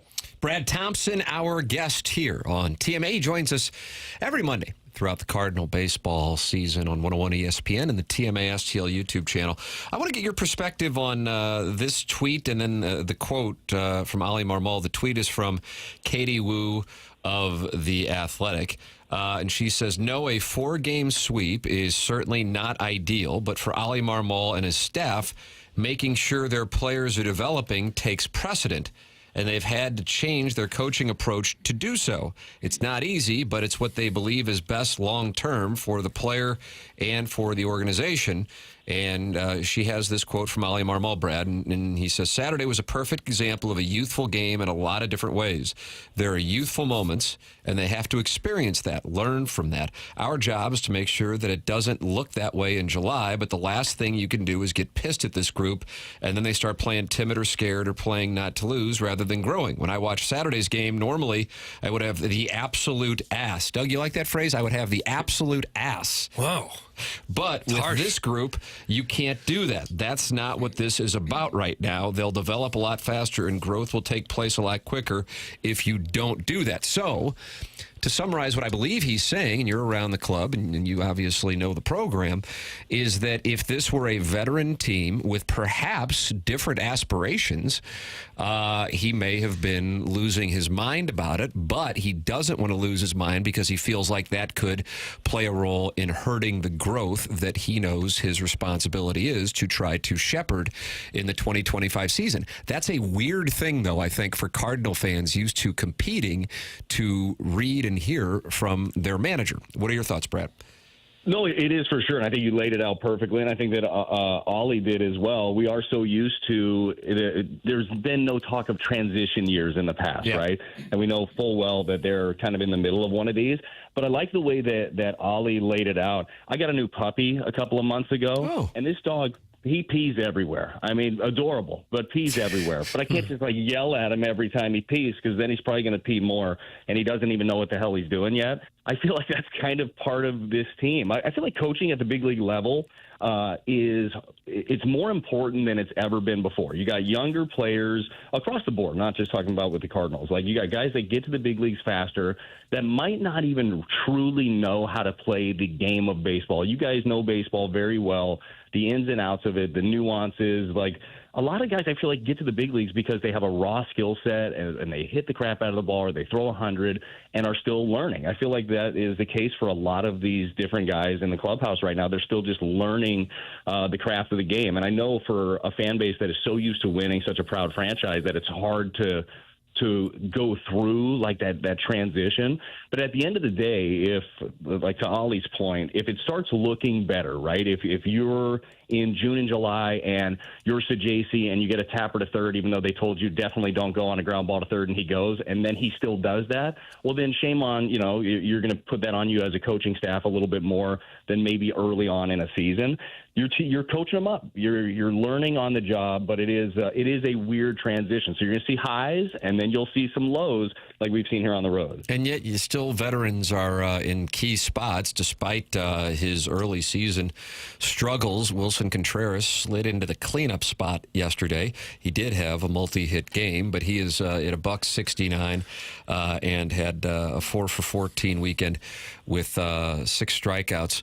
But Dave, every week I've been asking you about him because I feel like that's such a key in a couple of different ways. Number one, he's going to have a prominent spot in the lineup, and number two, he's a veteran occupying a key spot for the Cardinal infield as he transitions from catcher to first base. Have you seen any developments from when a couple weeks ago you're making the observation he's had a tough time picking up breaking balls, Brad? Yeah, well, I feel like you're seeing less swing and miss from Contreras right now, which is great, but it's not the consistent hard contact like we saw all spring long, and there is no doubt about it. If you're going to win some games, you need your stars to star. Like, Contreras is going to have to be a guy that carries a lot of the weight in the offense, and same thing with, Arenado. He's going to have to be a guy that carries a lot of that weight. That's why they've been in the big leagues as long as they have the track record they have, and have the contracts they have, right? Like, that's stars have to star. You saw it in the series against the Mets. Like, off the top, you're hard-pressed to find a better 1, 2, 3 than Lindor, Soto, and Alonso, and they stepped up, right? So that is part of it. When it comes to his swing, I do think that he's looking more comfortable. You're seeing less of those swings where he looks like he's just in between. He's letting it fly a little bit more, and hopefully it's going to be warm here in Atlanta. Maybe that'll heat things up for Contreras, but they need him badly. So JC had a pretty good weekend, both offensively and defensively. He looked pretty good at short. What do you suppose they do with him when Wynn comes back? I feel like you have to keep him around. Now, again, I don't have the big office. I don't make any big decisions, but the guy has done nothing but produce. And you're right, Doug. I thought he played a very good shortstop. You can bounce him to second. You can bounce him to third. But he's ready to hit. Like, he is he's very aggressive in the box. He can hit not only strikes. He'll expand his strike zone a little bit, but he barrels a lot of baseballs. I just feel like he's put himself in a position, and right now where the Cardinals are trying to piece together some offense. We know how great of a start they had the last 11 games, though, scoring under 3 runs a game. I feel like you have to figure out a way to keep him on this roster, even when Wynn comes back. Brad, is it still a thing? I know wins don't have the same value in the game with all the analytics, but do you think managers still want that pitcher to get through 5, that there's sort of an understanding between manager and starting pitcher, like, we'll get you through 5? I was thinking about it with Michaelis on Friday. He's there in the 5th, giving up some hits, and I felt like they're just trying to get him through the 5th. Is that still a thing in baseball? You know what? I think it's less of a thing when it comes to, like, the W being next to somebody's name. Like, and as a pitcher, you should want that. You should want that next to your name, even though with all the variables, it just means you gave your team a chance. But I don't think that managers, and Ollie specifically, is chasing that. I think what you're trying to do is make sure you don't leave your bullpen in a bad spot. So you're trying to get your starter through that 5th or push him through a 6th because bullpen has been worked a lot. I feel like it's more of that, like kind of setting up the rest of the game and maybe the rest of a series than it is getting a W next to somebody's name. But I hope that starting pitchers care about that still. I hope they want that. Adam Wainwright always talked about that pride of having that W next to your name. Like, there's something real to that you were out there long enough, gave your team a chance, and ultimately won it. Brad Thompson every Monday here on TMA Cardinals and Braves for 3 in Atlanta. Then back home Friday night against the Brewers, and then a couple of day games as well as the Cardinals try to right the ship from another rough weekend on the road up in the Northeast. Brad, always enjoy the conversation. Thank you so much for your time, and enjoy Georgia. Well, thank you very much. Yeah, we need some more fun stuff to talk about, so we need to rattle off some wins. So you boys have a great rest of your day, and I'll talk to you next week. Thanks, Brad. All right, That's Brad Thompson with us here on the Callier and Thompson phone lines, giving us his perspective. It's such a weird thing, I think, for both hosts of programs and podcasts, and then for fans to read that perspective from a tweet that Katie sent out about an hour ago, in which Ali Marmol is saying, if this were a different team, he would have the ass, Doug, which is a phrase you always say when I mess up a tease, like when I messed up the tickets in the previous segment, you would have given me the ass. I don't know what that is. I think it's the red ass. And LaRussa used to say, I got the red ass, meaning they're really mad or honked off. Schilt would say red ass. And I guess now, because things are tighter on time, we just drop the red. That's exactly right. But in this case, because the guys are younger, they're kind of giving him get-out-of-jail-free cards. Meanwhile, while a guy hits $150, he slides into the cleanup spot yesterday afternoon while they try to prevent a sweep. At some point, a player will have, if he's an everyday starter, 550-ish ballpark at-bats. Only one player on the Cardinals has more at-bats than Wilson Contreras, and that's Brendan Donovan, and he continues to flail. And yet not only he did get moved down the lineup, he got moved down to the cleanup spot. Doug, you wanted to move down. There you go. No, farther. Buddy boy, he's hitting down. fourth. And he's not a young guy. You can have the red ass with him. He's 32 years old. Some of these guys aren't so young. You got to stop babying them at some point. They're in such a, like what progress is being made on the corners. And so then I wonder if the thing does spiral, but they're in such a rando division, if it does spiral, and then you look at the mess, and I mean mess, that they've got going on with the Baltimore pitching staff, Doug.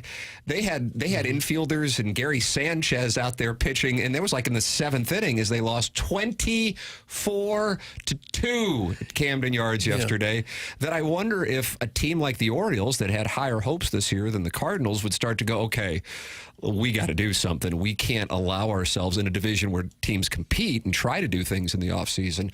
We can't afford to let this thing get away from us this soon. That I wonder if the Cardinals would start to make moves quicker if the thing starts to spiral. In other words, they start to look to do it well before June, July. I saw yesterday the Reds' 8 and 9 hitters were combined 11 for 14 with 2 home runs and 13 RBIs. That's a lot of damage out of your 8 and 9 holes. Yeah, the catcher, who I believe is the backup, if I'm not mistaken, too, went 5 for 6. 6 for 7. Oh, 6. He wound up getting to 6. He had a 3-run home run to get to 6. Yeah, I saw 5 for 6. I mean, that's quite a little spot they've got themselves in Baltimore. Yeah. I think it's a little early for fans to hear what will sound a bit like an excuse. Well, we're young, and granted, some of the roster is, plenty of it is not. I still think with what you have, you're going to do your best. I think you could argue what you were bringing up with Brad is Halsey hasn't pitched much. I think since April 11th, he's pitched once. So was Friday a chance where you say, hey, we got to, I know it's not traditional, but I want to extend this game. And Fernandez right now, I've seen enough to know he's not the guy he was a year ago. Yeah, and facing 3 of the best hitters in the league. Even yesterday, Maton did pitch before Fernandez. It's a 4-3 game. You're still in it until he gives up 3 runs late. And I'm just surprised where they're like, sometimes they're the last to notice what we've all seen. Fernandez is not effective right now. And you can keep throwing him out there, or you can realize it. And Michaelis on Friday, it's again a reasonable debate. Were they trying to get him 5 innings? Chance they were winning 2-0, and he gave up a double, a triple. Okay, is that too soon to pull him? He did get Lindor. Then you're going to face Soto, whose splits some are this year actually really good against lefties. So it's not a left-right situation, but it's Soto. Do you want to go to somebody in the pen there? They don't, and so now 3 out of 4 got hits in that 5th inning, and I'm willing to bet somewhere it was like, well, we got to get him through 5.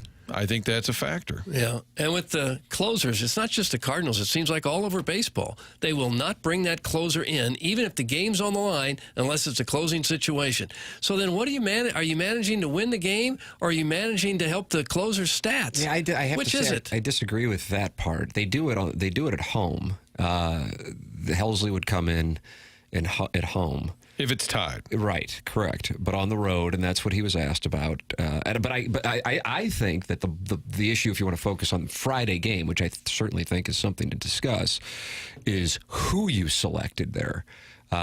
Because he has just not been effective. And you're bringing him in against the best of the best. I mean, you might be talking about one of the best 1-2-3s right there that he faced. I realize he didn't get to them all because Lindor's ball left the yard. But then that goes back to what Brad's point was. Well, if you only got one guy, then you got bigger problems. But then I go back to where I am, is if you have that many problems, you still have these veterans that are occupying spots. And if it's going to get really bad, and you have a team like the Orioles, which were, I think their win total before the season was 86.5, and they are currently tied for last place, or a half game up on the Rays in the American League East, and are giving up the amount of runs that they are giving up, that would the Cardinals and would Baltimore go, okay, we realize it's only April, but we got to start having a conversation. There's only one team that's given up more runs than the Baltimore Orioles, and they are a AAA team that gets to play in the National League West in Colorado. Bless their hearts. They got off to a 3-17 start. Their hearts. Yeah. I mean, nobody is outside of the teams that are giving up comparable amounts of runs to the Orioles, the Rockies, the Marlins, the A's, and the Nationals. You could have expected all of that before the season, except the Orioles are trying to win and win now. The rest of them are just kind of, just occupying spots because baseball has quite a little labor situation on their hands and teams get to flop around. So that's something that I'm keeping an eye on, is if the Cardinals would pivot or if another organization would pivot and make a move. Another thing, the Braves started off, you want to talk about a surprising start to a season. I think the Orioles would be in that category in the American League, the Braves in the National League, although the Braves won 3 in a row over the weekend. That if this thing goes badly against Atlanta and then they come back home this weekend, what that attendance is going to look like. That's, I know it's not something people necessarily enjoy hearing about, but you got the Milwaukee Brewers in town. The forecast is supposed to be pretty good weather-wise. That's something that I will be monitoring. A Friday night game and then 2 day games on Saturday and Sunday. And one of those day games, Martin, will be going up against your St. Louis Blues. High noon start on Sunday. That's exactly right. It's the worst case scenario for a team that had fans expecting very little. You had to start better. And 9-9 last week. Like, all right, they're playing decent. There was the national show that featured John Boy, but he wasn't on the John Boy show. That's correct. But the audio was basically, hey, we don't know what to make of these guys. People were slightly impressed. And I think we even pointed out that's when they're at 500, people are kind of like, wow, they're not bad. Yeah, kind of fun to watch. People were buying in, and then you have that happen. It's the one time they go up against 2 quality teams on the road and they just get worked over. That's really discouraging. And then that's going to lead to people going, okay, I'm going to go to the Blues game, or I'm going to invest in the Blues game on Thursday and Sunday. From my fan standpoint of disposable income, I'm not going to spend money and go down there to see them play on Friday and Saturday. So keep an eye on how things play out this week against the Braves before they return home on Friday against the Brewers. Tim McKernan, Doug Vaughn, Martin Kilcoyne with you. The program is TMA. It's presented to you by Brown and Crouppen. We are in the Mark Hanna Evergreen Wealth Strategies 9 o'clock hour. The purpose for having a financial advisor is so that you can have someone in your corner who can help you make good decisions to help you get toward your goals. They help you think about things such as investing, tax strategies, insurance, cash flow, and liquidity so that you can understand your best path forward. Call Mark Hanna and his team at Evergreen Wealth Strategies at 314-889-0503 or go online at evergreenstl.com. Securities and investment advisory services offered through Equitable Advisors, LLC, New York, member FINRA, SIPC, and Equitable Advisors, LLC, an SEC-registered investment advisor, respectively. Annuities and insurance offered through Equitable Network, LLC. We'll come back with the 10 o'clock hour TMA here on 101 ESPN.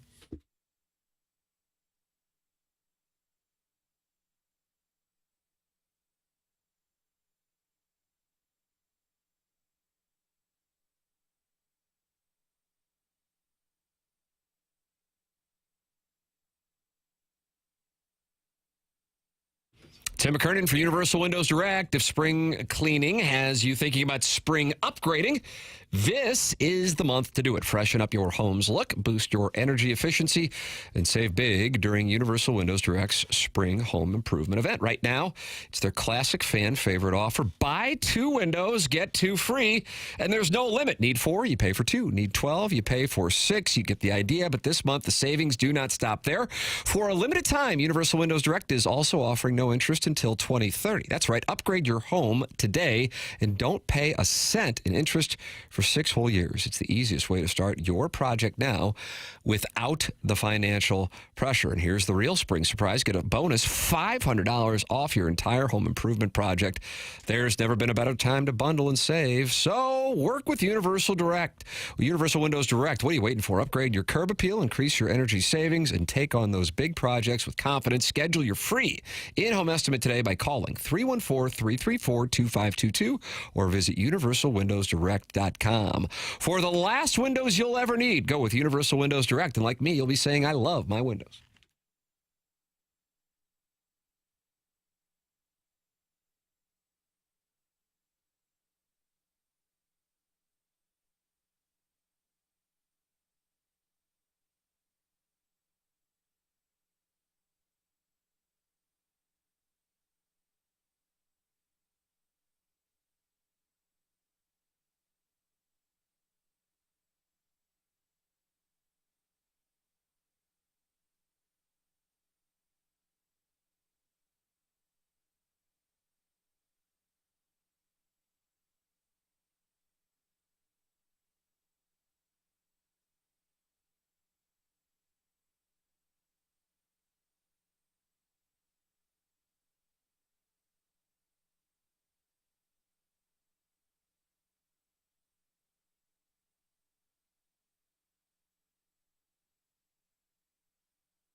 pretty good, isn't it?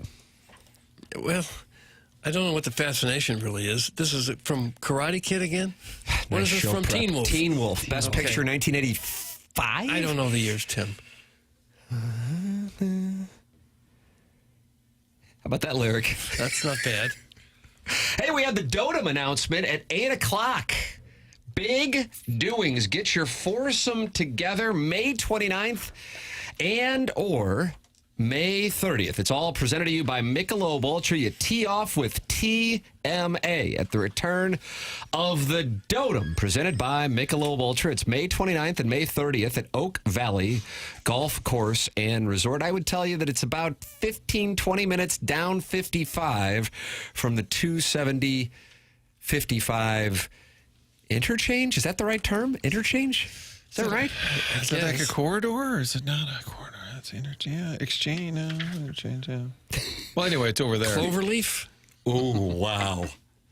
That was a big moment for Kirkwood High School. Was it? Yeah, it was. That's what we used to call them anyway. I like that. I like that a lot. Get your foursome together for a full day out on the course with TMA, including, and we're going to fatten you up real nice, like complimentary breakfast from Donut Drive-In. Nice. Lunch from Lee's Famous Recipe Kitchen. Love that. Chicken. All your Michelob Ultra throughout the day. The 100 West Dental closest to the pin competition. And then an after party with food from Texas Roadhouse on Thursday and Super Smokers Barbecue on Friday. Registration opens this Friday morning at 8 a.m. So get your foursome together. Registration opens this Friday morning at 8 a.m. So be ready to get your foursome Friday at 8 a.m. with a portion of the proceeds from this year's Dotem benefiting the St. Louis Hero Network in honor of Brian McKenna. Brian worked with a number of charities throughout the St. Louis area, but one that he worked with often was the St. Louis Hero Network. So we reached out to here Jesse Kiowski, who handles the marketing and events for TMA and has since we arrived here in 2022.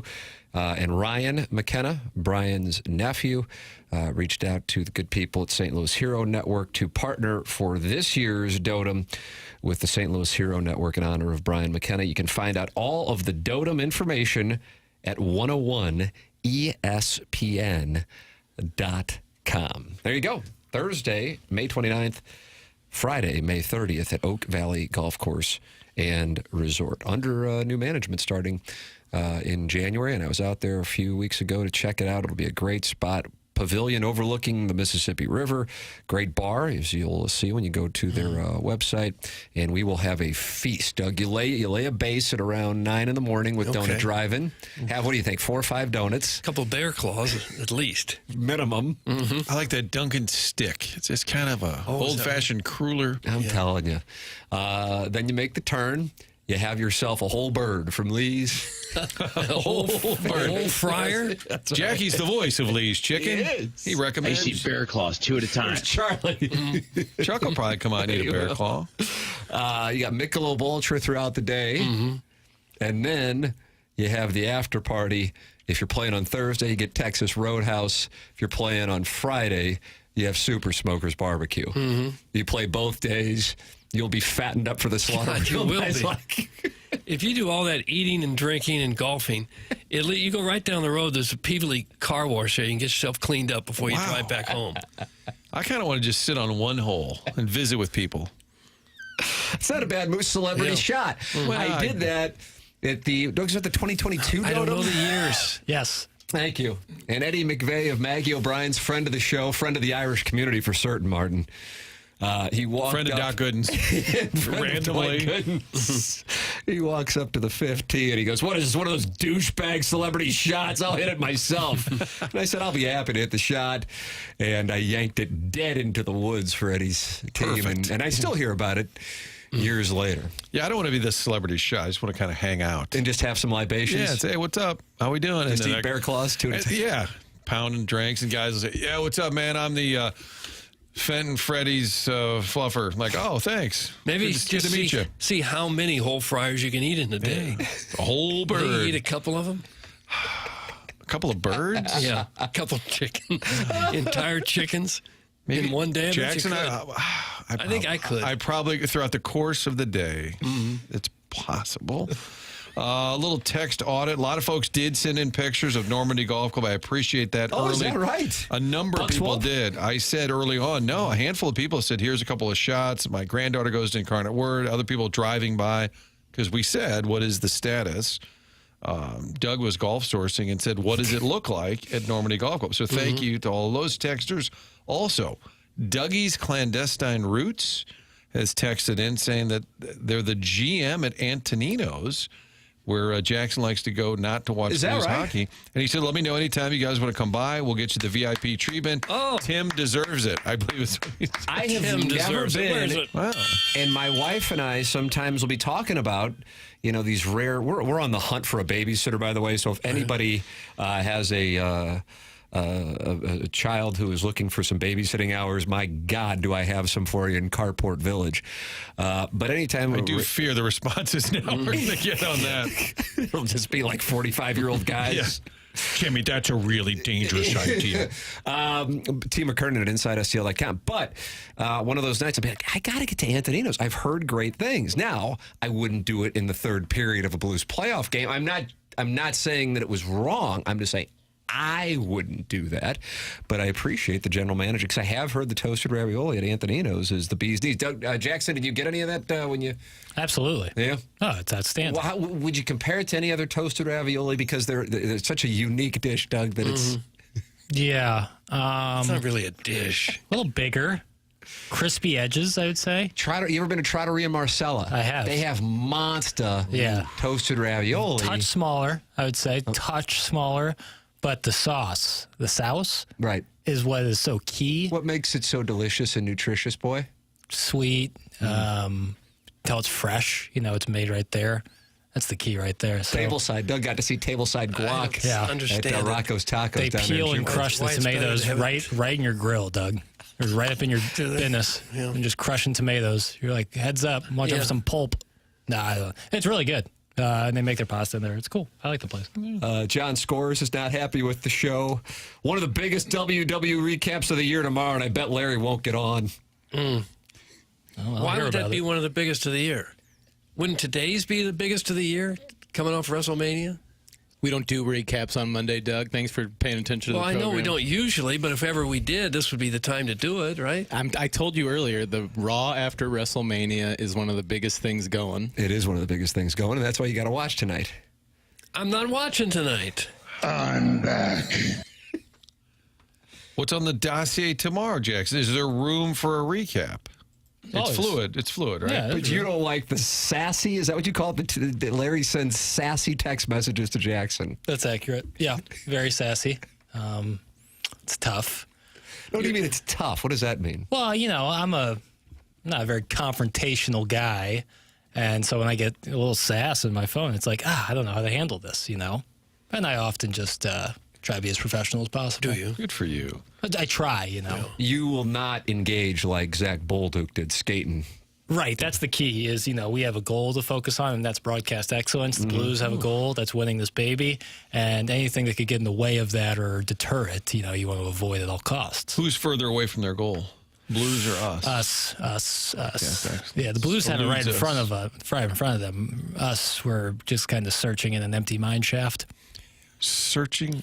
Tim, I know we're not quite into 10-1, and I do have to go to onboarding. Mr. Siders will be pleased. But in 10-1, it says the legendary Elaine May was born on this day in 1932. In 1987, she released Ishtar, a movie that flopped hard at the box office, but since its release has grown in its critical estimation and become a cult classic. All right. And you're wondering, what does this have to do with anything? What is an example of a former St. Louis athlete or coach who was misunderstood at the time, but has grown in time, has grown in estimation? Has grown in estimation. I think that's what it says. How about Dick Allen, who was here only for a year, had a big year, and then we traded him on to the Dodgers, and then he became a Hall of Famer, right? Yeah. You're looking at me. I'd say Mike Martz in some way because even though there was frustration with the coaching, but there was appreciation now for what that was like. Because it got so bad in the immediate aftermath. The exciting football at the very least. Yeah, even though losing some of those games in frustrating fashion, it was at least entertaining. I It's a great question, Jackson. Thank you. Happy It's an birthday to Elaine May. It's an odd way to get to it, but I like the question. Dossier, man. You It took never a know. twist. It You took a never know turn. that Steeple Dossier will bring you. Email in because we're giving away 101 ESPN's giving away your shot to score a pair of tickets to the first ever Big League Bash featuring Adam Wainwright. That's the prize, and that's taking place on Sunday, July 27th at the factory. That's the prize for the Design Air Heating and Cooling email of the day. Send yours in the morning after at InsideSTL.com. JV golf coach leading the month with, what would you say, 9 more shows left in the month of 8 more shows left in the month of April. Doug, is that correct? 8 more? I think it is. Check. I don't know. I'd have to check. Got 5 this week and then 3 next week, and then we turn the page to May. So email in when those Big League Bash tickets the morning after at InsideSTL.com. Martin's heading off to onboarding. Martin, we will talk tomorrow, and the Blues will have evened this series up, and we'll be buzzing about Thursday night at Enterprise Center and it being an old-fashioned pony show for an 8:47 puck drop this time tomorrow. I think so. Woot. I'm raring to go. Jackson, I'm going to call you early in the third period just to make sure you're, A, awake, and that you are not headed out for dinner. Okay. Fair? All right. I hope I answer. Wow, sounds like a no. Yeah, it sounds like a no, too. I would short the market right there, Martin. Martin's headed onboarding. Doug and I are going to bring the heat in the 10 o'clock hour at the Design Air Heating and Cooling email today. This is TMA 101 ESPN.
This is Action Jackson with a Sports Center update brought to you by Saliga Heating and Cooling. The NBA playoffs are underway, and yesterday the Thunder took on the Grizzlies. Final score of that game, Thunder 131, Grizzlies 80. A tough showing for Memphis. That was another Sports Center update brought to you by Saliga Heating and Cooling, an independent American Standard heating and air conditioning dealer.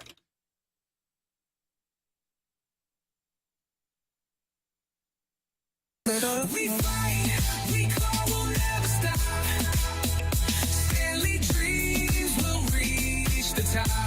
Doug, I can picture we're in a Caribbean island together, our wives back here, and we're listening to this and getting ready to watch Game 2 in Winnipeg. What would you be wearing?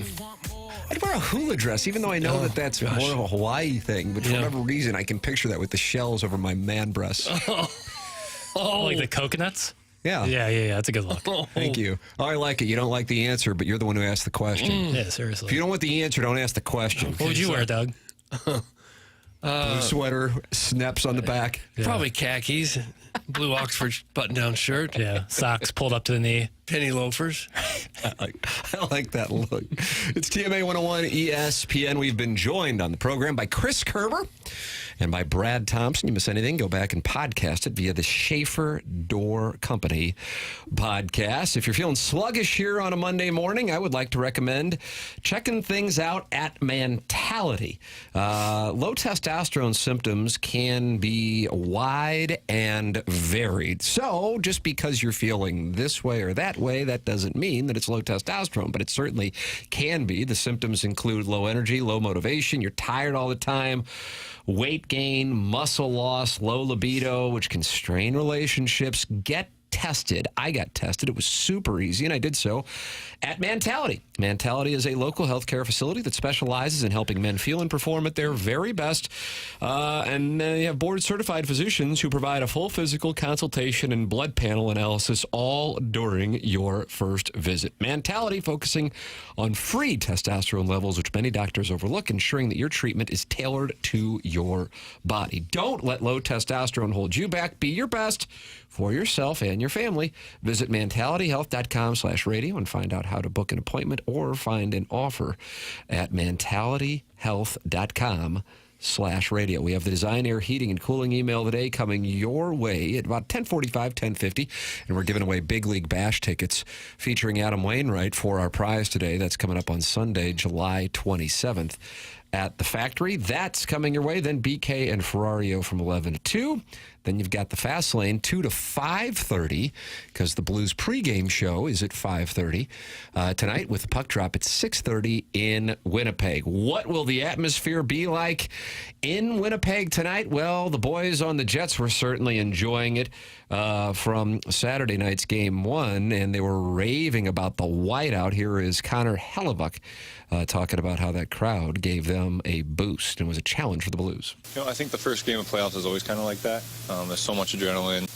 Who knows who slept last night, honestly, because you look forward to this one all season long. So I think our crowd just was phenomenal and brought it tonight. Really helped us get the momentum when we needed it. And, when you're in a game like that, you just use it, you feed off of it, and you continue shift after shift and continue with your game. There's Mark Scheifele on that crowd as well. An incredible atmosphere here. What did it feel like to play in front of the whiteout? Oh, it's incredible. I think, we were talking about before the game how electric it is even for warm-up. So, we're happy that we showed well tonight and got the win for them. They've been fantastic all year, and what a great night. It looked like a wild place.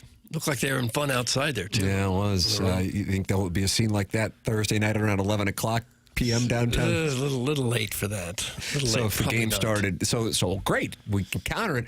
Sunday at noon, you think there'll be a crowd like that? They could get a crowd, whether it's like that, I don't know. Game 4? Jackson, if there was an outdoor party on Sunday outside the Enterprise Center for Game 4, Blues with a chance to go up 3 games to 1, would you hang out outside the building? I mean, Doug and I, our time has passed. Sure. I'm a 48-year-old married father of 2. Right. But you're a bachelor. You're wearing hula dresses. I'm wearing hula dresses when I get at my With escape to shells the on your Caribbean. man boobs? That's correct. Man breasts. I wouldn't say that. That's why I really wanted to silly. dress and look just as straight as possible. Would you go out outside the building and join the fans like they did in Winnipeg? So the idea here is that you go outside the game pre-game, but don't go into the building to watch the game. Can't get into the game. It's sold out, baby. Right. And so you just stand out there and have your phone out watching? No, they set up a big big screens, baby. Oh, so stand portable outside screen. and watch? Yeah. No. Oh. Doesn't sound like you gave it that much consideration. Are you even a St. Louisan? I am. I'm proud of it. Okay. But that doesn't sound all that appealing. What if they were showing Game 4 of the Rockets-Warriors? If there's a good crowd, people looking to watch some ball. Could see, Steph Curry, big 3. But outside of that, probably not. I've never really wanted to do any of that stuff. Doug does live shots during Cardinal World Series games from outside the building. But the exposure he got from that, that Really was the boosted my trade-off. career. Yeah. Think about how much. I just felt like at that moment, a lot of people would turn off the game and turn on to Channel 4 News to see me talking about the game that they could be watching. Right. It was important for you to be out there. Yes. What you were doing was important, not only for the city, but the sport. I used to tell them, we should cover anything but the World Series. Counter-programming. The only people watching us are people who could care less about the World Series. WrestleMania. Cover everything else. WrestleMania. Even that would be better than covering the World Series while it's on another channel. Why'd you say even that? Yeah, I noticed that. I caught that. Because that would be right at the bottom of the barrel. Oh! Boom! Doug, it sounds like there's some people considering babysitting for me and my family. Oh, good. In the Michelob Ultra YouTube chat, they want to know what it's paying these days. I actually thought they were asking how much you would charge them. Oh, to pay me to be able to babysit Yes. my children. Don't babysitters get like $15 an hour or so? I think it's higher than that. 15? Yeah. I think it's higher than that. Yeah, I'm no kids, and You're in. You want to spend some time? You've already spent some time with my boys. Yeah, I'm not saying I want to, but how much is it? I would say at least It's probably a flat rate. double that. Double that? I don't know about you. Must be a Huntley babysitter. Yeah, I typically watch So kids you go from out the for 4 or 5 63124. hours and you owe the babysitter $120? Plus fridge I'm going to privileges. tell you my understanding, but you have to understand, I'm a meat and potatoes guy. Yeah, I know. Is in between the 15 and the 30. That's my understanding in 2025. But again, I'm meat and potatoes. I'm no noble. I'm more proletarian. It's got to be the best job you could have as like a teenage girl or something. To come and spend 4 or 5 hours watching TV and playing with a toddler and walking away with $100. Yeah. That's a pretty good gig. Refrigerator privileges. Tiny PP is submitting a candidate right now in the Michelob Ultra YouTube chat. I've got a daughter the right age, Tim, but she will just stare at her phone for 4 to 5 hours and ignore your sons. Let me know if that's okay. So there's our first application. That's what most would do. And it's not just teenagers. Most anybody would do that these days, I think. I would charge per bedtime story. So it's the fifth. It's like $18 an hour, and then if you want 2 bedtime you got an a la stories, carte menu? Yeah. But I'll read. Oh boy, the inflection I'll have. That'd be great, but it's gonna cost you. So I have a 7-year-old. Doug, what is the right age where I can just say, all right, boys, see ya? You're gonna without a babysitter? I think it's about 11 or 12. Is that right? I think it's a little north of that. I bet. Is that right? I think it's 13 or 14. I mean, I guess it's kid by kid, but also you're leaving them with another child. That's the thing. Is now it's not only just leaving them by themselves, but plus the other Sometimes kid. the younger one is going to come up with the old "you're not the boss of me" statement. It's going to cause some problems. Yeah. I feel like that was a common plot theme in 80s and 90s sitcoms where the oldest of 3 would be left in charge and all hell would break loose. Yeah. My kids were able to stay at home for short periods of time alone at about age 12. Okay. About 6th grader. That's because John Vaughn wears a C on his sweater. Well, I don't know. It's because they like to watch TV and just play around the house. Yeah. And didn't mind being home and alone. Hey, guys, I really don't care if Jackson watches the Blues tonight, but if they win the Cup, he better not even think for a second about attending the parade. That's from Big Tuft. Again, this is just the kind of gatekeeping that's going to grow the game of hockey. Mm-hmm. This is what's needed, is keeping people out of their sport. You've kept throwing out, is June 14th, right? For the June 14th at noon. That'll also be the day the Battlehawks are winning the UFL championship. How about that, Doug? Okay, that'd one of be the nice. greatest days in the history of St. Louis sports. Good times. Good fun. I watched Tim's kid for 5 minutes at the driving range, and his son gave me the Brazzers password, huge ROI. That's from the Warson Woods Wacko. Oh, gosh. Yeah, that's a family secret. Yeah. Family account. Can Tim be the new Pope? He's already worshipped, but this will really set it in stone. That's from MD 2020. What's the rules there? You have to already be a cardinal? Is that the rule? I don't look at me. I'm Doug's not a Catholic. Presbyterian gentleman. Okay. He had some Pope takes this morning. Oh, you were giving Pope takes? I think that's usually the case. Okay. I think that's usually gotta the case. make But you- there will be a real papal conclave here in the next, in the next 24 hours. They'll get underway. Oh, they get right to it, like the next day? Yeah. Well, someone's got to, Someone's got to, Doug. That was Someone's their got to response. his ceremonial stuff. Well, someone's got to be in charge, I guess. No kid wants to hear a bedtime story about the New Orleans Pelicans, Jackson. Oh, well, that's they from might. Moist to Salou. All right. I mean, I'd read anything. Yeah. Board books, preferably. A little quicker. Fluffernutters fan page moderator says we normally run $20 to $25 an hour for a babysitter. $25 an hour. That's, I got to tell you, that's in the ballpark of industry standard at this moment in God. 2025.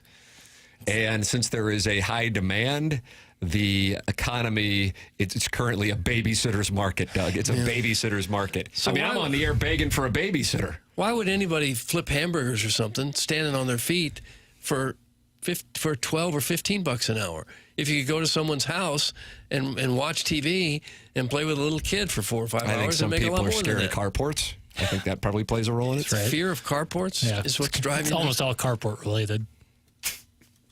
If it gets too much higher, I may quit this job and become a babysitter. You might be a babysitter. That's your golden parachute. Well, it seems like a pretty easy way to make $25 an hour. I agree. Tax free, probably. Winnipeg is a frozen tundra of sadness. They have nothing better than their hockey team. Blues will shut them up tonight. That's from Barclay's Bone. Okay. How about that? I like that idea. Can you imagine this time tomorrow we're talking about Game 3 in St. Louis on a Thursday night? A lot of people take off work on Friday. It'll be a pony. And listen, maybe they can knock this thing out in 5 games. But oh my goodness, Friday, May 2nd.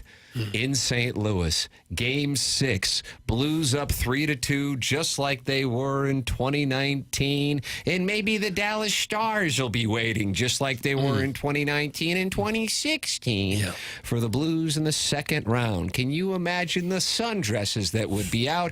It'd be like in between the 10 and 16 fairways yesterday in Hilton Head, South Carolina. It'll be a hot time in the town. You better hope your air conditioning's working right. And so what do you do to make sure that happens? You call Design Air. When it comes to heating and cooling, you trust the name that's been around longer than all of us. It's been around longer than anyone still living, actually. Design Air Heating and Cooling, proudly serving the area since 1904. That's more than a century of keeping homes comfortable and customers happy. They're not just another HVAC company. They're the longest-running sponsor on TMA, and that loyalty says a lot. At the helm, Seth Goldcamp, a name you can trust, leading a team that truly values integrity. At Design Air, they believe in honest work. You'll never be sold something you don't need. Whether you're dealing with the St. Louis cold or the summer heat, they've got your back with dependable service and no-pressure solutions. Visit designairservice.com and schedule your service today. Design Air, comfort you can count on since 1904. There you go. Sponsor of the email today, which is coming your way here on TMA 101 ESPN.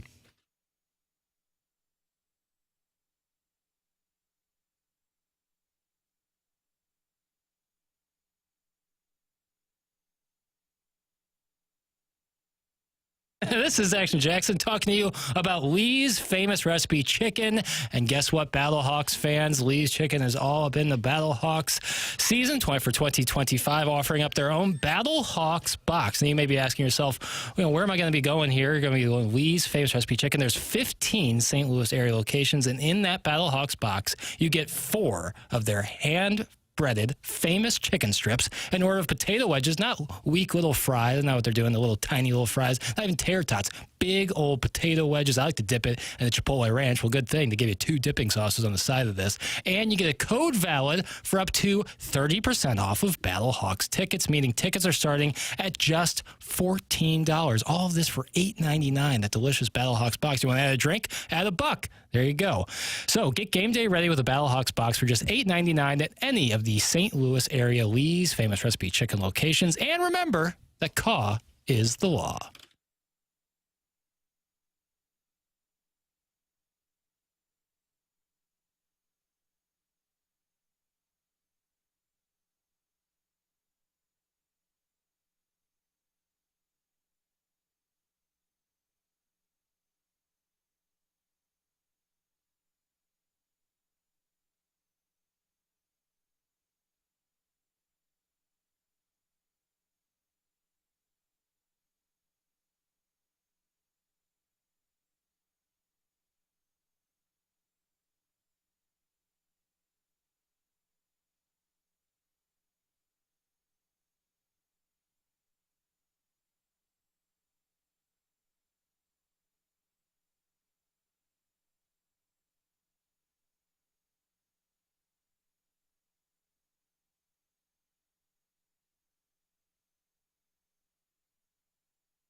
Welcome back to TMA 101 ESPN. Doug, we are 7 hours away from the Blues pregame show here on 101 ESPN, and the puck drop 8 hours away. Looking forward to the festivities. The question is it going to be feisty? Is it going to carry over? Here is the call from John Kelly and Jamie Rivers at the end of game one. All hell was breaking loose. Hit the lever, please, Pale.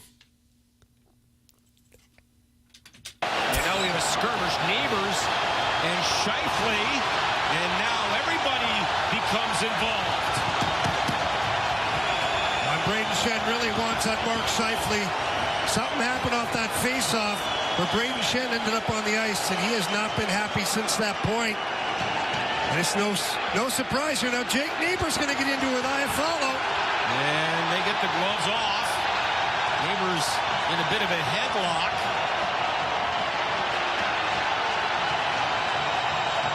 As Jake's trying to find his footing there, as Iafallo had dropped the gloves on that one. Niebuhr's choosing not to. Doug, there you go. Okay. Well, I hope it'll carry over. I think that would help the Blues. I agree with you, if it's actually. a raunchy game like that. Scheifele tends to lose control of his emotions, so maybe Bolduc and Neighbors are just sending some telepathic messages to him. He likes to lose his mind. Iafallo is a bandy little rooster. He got the game-tying goal, and that's who Bolduc was firing into the benches as he headed over. I'm looking forward to seeing the Blues' response tonight. As Chris Kerber said, I don't really know what they can do with the lineup outside of maybe a slight line change. He was talking about the possibility of Kyrou moving, but how they counter what Winnipeg does. This is, and Chairman, you were looking at that article on picking the playoff series. I didn't see a lot of people picking the Jets. As a matter of fact, now that I think about it, I didn't see anyone picking the Jets to win the Stanley Cup. Anyone. Now, that doesn't mean that no one did, but I'm talking about hockey writers, podcasters with podcasts with real followings. Nobody was picking them despite winning the President's Trophy. Didn't see a lot of Leafs picks either, and I think so much of that has to do with the history of the organization. Certainly Toronto's goes back decades. As far as caliber of teams go, Winnipeg is a hell of a hockey team. And unfortunately, Blues fans got a chance to see that firsthand in the second half of that game on Saturday night. And that's why I will be intrigued to see with Jim Montgomery, who's a hell of a coach, what they do tonight. This will be super intriguing. How will these young guys respond in their second game in the Stanley Cup playoffs? And how will Jim Montgomery counter what Winnipeg does so effectively? Yeah, both Winnipeg and Toronto are playing very well right now, and both played very well throughout the regular season and aren't getting a whole lot of love. And then we saw where the Stars were the betting favorite. That's correct, to win the Cup, not just to win their series, but to win the and Cup. Closed out the regular season losing 6 or 7 in a row and lost badly in Game 1 at home. It's changed now Colorado. with Jason Robertson's injury. Certainly but yeah, they got worked over on Saturday following the Blues game. I don't know. I don't know what that's about.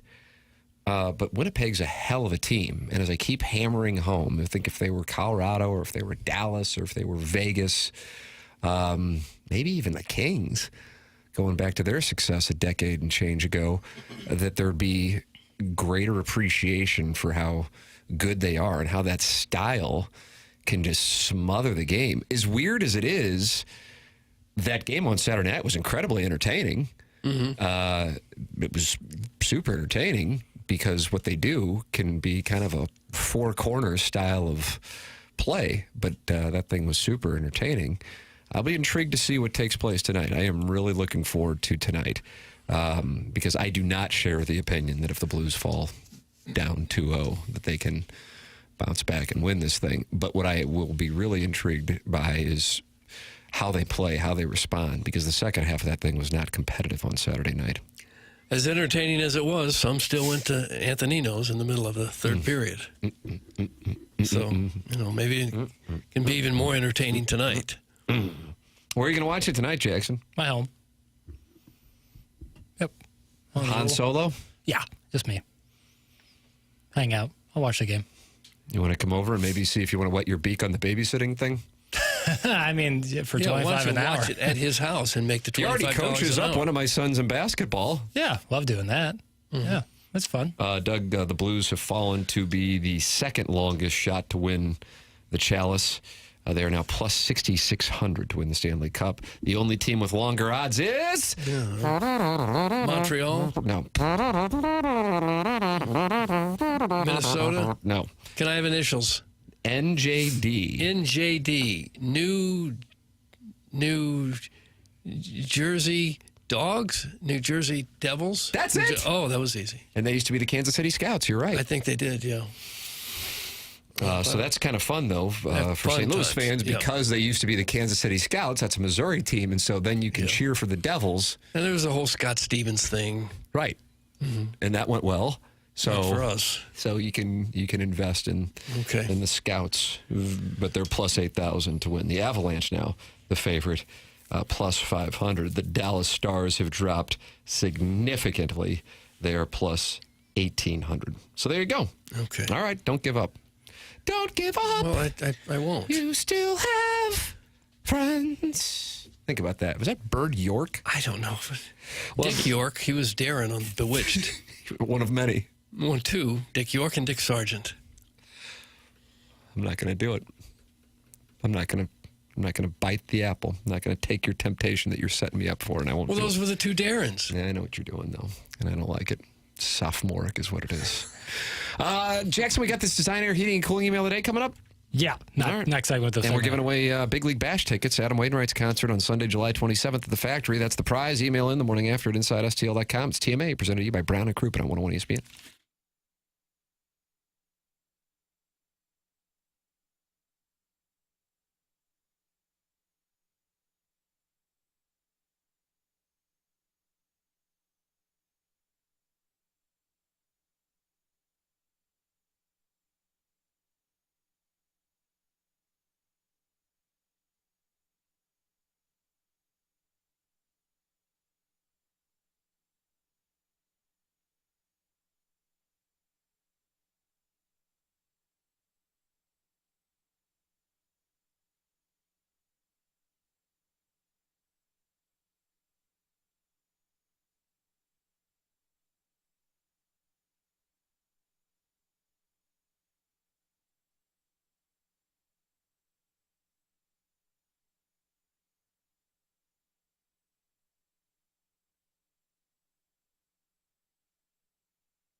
Welcome back. It is TMA. The show is presented to you by Brown and Crouppen. Brown and Crouppen is online at brownandcrouppen.com. Doug, I mean, it's not fair to ask somebody to just give a phone number out of nowhere, but 314-222-2222. There you go. I mean, if you can remember a phone number in 2025, then you are a wizard, and Brown and Crouppen's is easily memorable. 314-222-2222. If you're going to be in need of a personal injury attorney, don't you want a local law firm, one that knows how to handle the ins and outs of your case in the local environment? Well, that's Brown and Crouppen. And Ed Herman, I think, is going to be in tomorrow. Matter of fact, Terry Crouppen, Andy Crouppen, they come in on Tuesdays. Superior Legal Services, they value their clients as well. They value the St. Louis metropolitan area as well. They have been locally owned and operated and in St. Louis since 1979. It's Brown and Crouppen, a big part of the St. Louis community. If you think you may need Brown and Crouppen services, call 314-222-2222 or go to brownandcrouppen.com. Make sure you let them know you heard about them on TMA. Remember, the choice of a lawyer is an important decision. It should not be based solely on advertising. Past results are no guarantee of future results, and every case is different and must be judged on its own accord. This program is called The Morning After. We have the Design, Air, Heating, and Cooling email today. Coming up, it's TMA 101 ESPN.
This is Action Jackson with the Sports Center update, driven by Johnny Londoff Chevrolet and Johnny Londoff Autoplex. Blues, Game 2 against Winnipeg, right here on 101 ESPN. Pregame at 5:30, puck drop at 6:30. That was another Sports Center update, driven by Johnny Londoff Chevrolet and Johnny Londoff Autoplex. See them at londoff.com. Chevy, together we drive. Are you kidding me?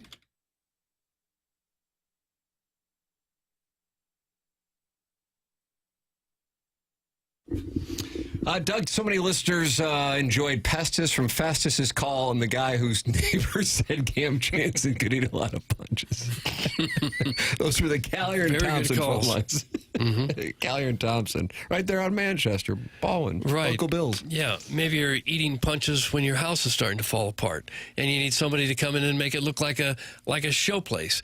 You know, it can be an ordeal to move, and one mistake a lot of people make is they wait until they're about to move to fix up the house, and then they sell it, and then they allow the new people to enjoy what they did. Yeah. Do it now. Fix up your house now while you are in it, and the place to go to get that done is Callier and Thompson. It's hard to know who you can trust to be in your home and who's going to be there to back up their work. Callier and Thompson stands behind every job that they do. During the process, they are always available for you in case you need to make any changes. The Callier and Thompson team cares about the work that they produce. For them, it's more than just a job. They take great pride in the work that they produce. Callier and Thompson's core values are summed up by simply doing the right thing. Cost them a little extra time and a few extra dollars, but that's what sets them apart from the competition.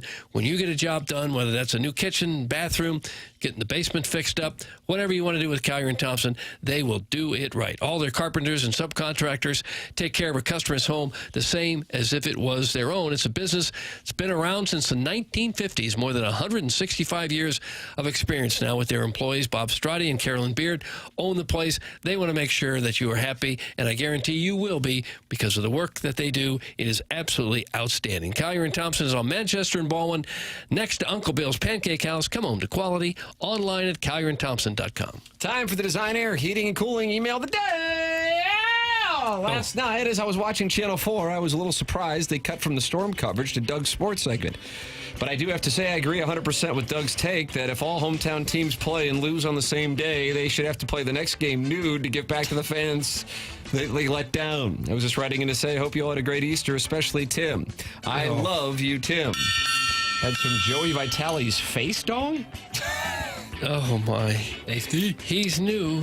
Joey Vitale's face. Imagine if Boof would have left the basketball game during the second half to go to Antonino's. It would have changed the course of history. Think about it. That's from Steve, One Empty Stadium Way. Steve at One Empty Stadium Way. And finally, if it rains anymore, my backyard is going to be wetter than Plowsy's taint after a long day at Raging Rivers. These storms remind me of the time you guys filmed the 2023 Dotem preview video in torrential downpour. That was great. The wind was so loud that day, you couldn't hear Plowsy talk because he was so high that he kept forgetting to face the microphone. Thursday is the one-year anniversary of Darren's departure. And as I listen to you dumbasses talk about the WWE, I miss him more with each passing moment. A hetero twink like that only comes along once in a generation. Enough reminiscing. Can we talk about Justin Thomas's facial hair? It's downright embarrassing. Looks like Marmol's strategic beard without the strategy. I've seen steaming Lime totem poles look better than that monstrosity. And another thing, I swear to all that is holy that if I hear you jackasses bring up the Real Housewives at TMA or play one more stupid fan-produced AI song, I will drive down to Hubbard and hog-tie that pale producer of yours. These Redbirds are not Youngry. Their sorry asses are almost in last place. Acceptable topics include the standalone Auntie Anne's pretzel shop, the stay-at-home dads convention, or the fact that Bennington is going to shut out the Jets tonight. Let's go Blue! That's from the JV golf coach, and Doug, that's what we have. JV golf coach. The Design Air Heating and Cooling email today. Well, JV golf coach was pretty good, but I'm going to go for Joey Vitale's face dong. JV golf coach. I like the face dong. Boy, I guess I got to go face dong as well. Congratulations. Congratulations. Time for us to go BK Ferrari up next. Bye.